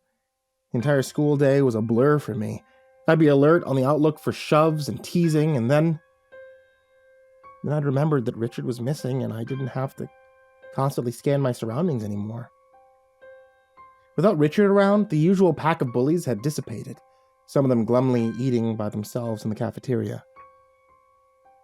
That day was probably the best day I'd ever had at school. Everyone left me alone. I started to think that maybe it wasn't such a bad thing if Richard was, incapacitated for a while longer. I didn't exactly want him dead, but I was enjoying the peace and the silence of his absence. When school bell rang, for once, I didn't have to speed out of there like a bat out of hell. Instead, I walked slowly and calmly, enjoying the sunshine that had made a sudden reappearance. Winter in NorCal only lasted for about 2 weeks, but I'd gotten spoiled by the good weather. The temperature was in the high 50s, and a brisk wind swept over me.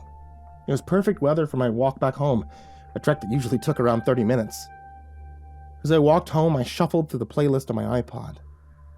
9 Inch Nails Into the Void blared through my earbuds, and I relaxed. I loved rock and heavy metal. Unsurprisingly, my dad disapproved.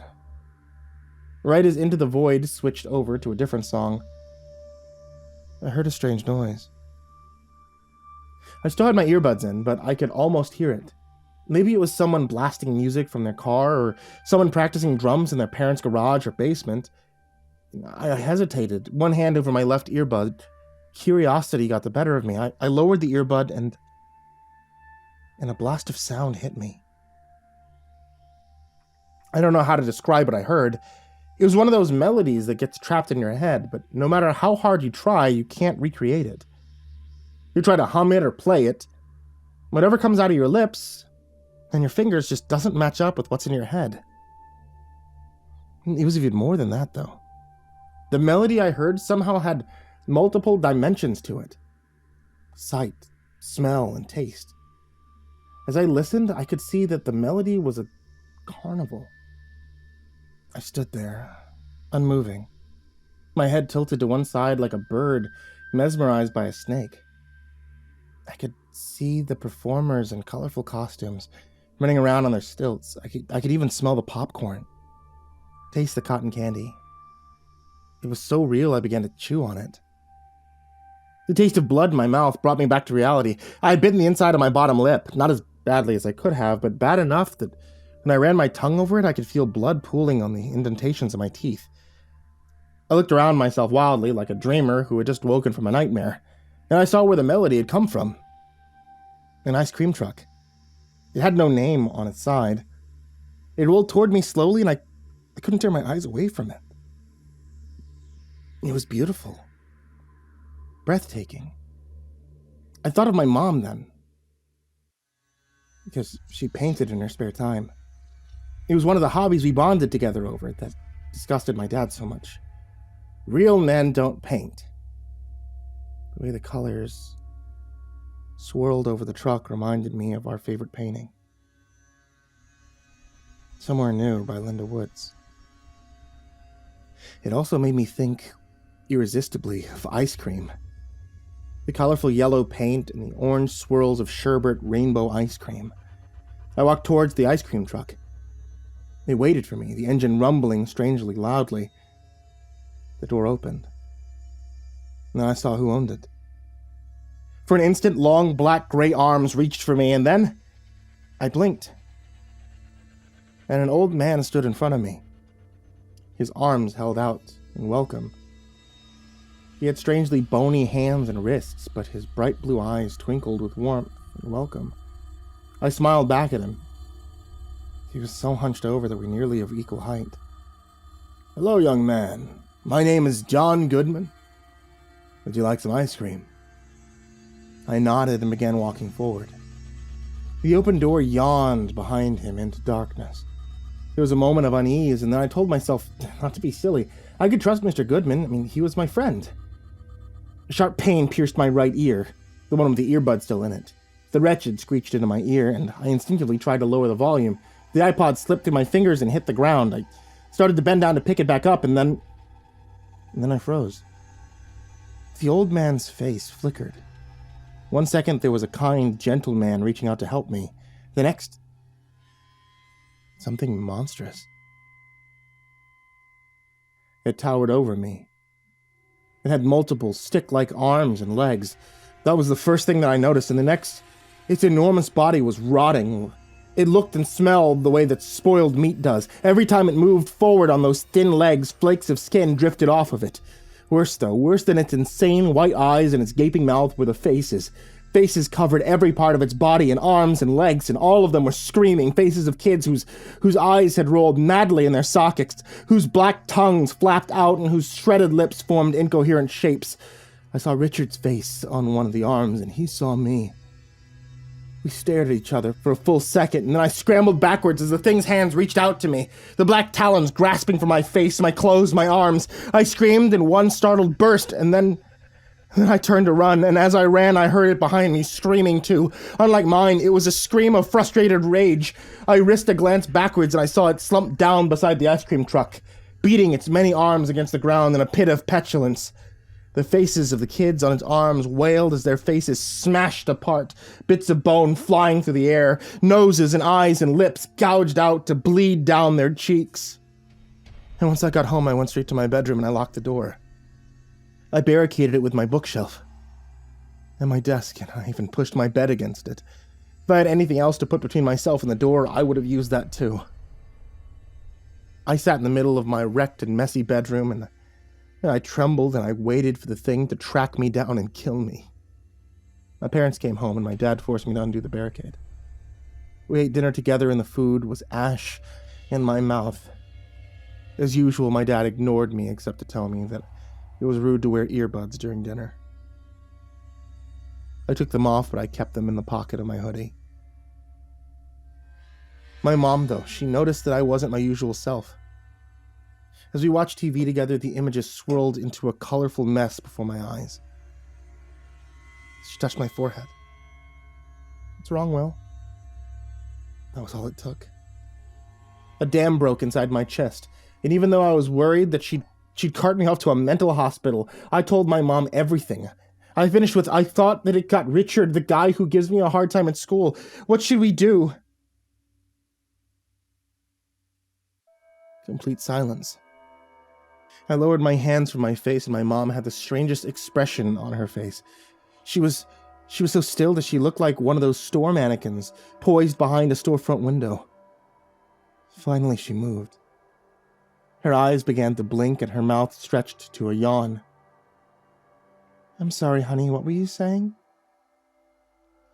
"Nothing," I replied, my chest hollow. "I think I'm coming down with something." I excused myself to bed and barricaded my bedroom door again. Thankfully, I hadn't lost my iPod. I picked up from where it was charging and slipped the earbuds from my pocket into my ear. There was no way in hell I was ever going to take them off again. It wasn't until I was close to falling asleep that I heard it. A cheerful, lively melody, so loud that I could almost hear it over the music in my earbuds.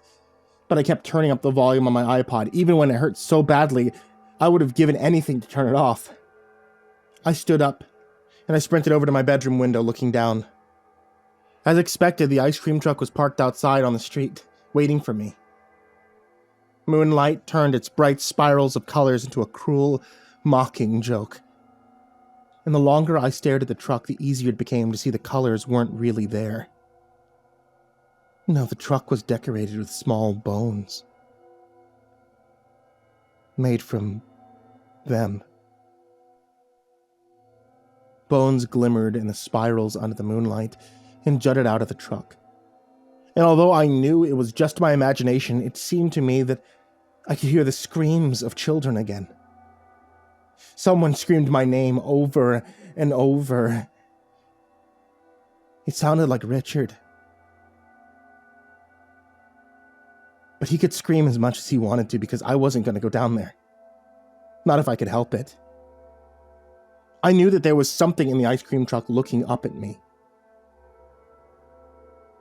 Its white eyes gleamed as drool dripped down its chin. Something waited for me to take out my earbuds. Waited for me to make a single mistake. Waited for me to come outside. Something hungry.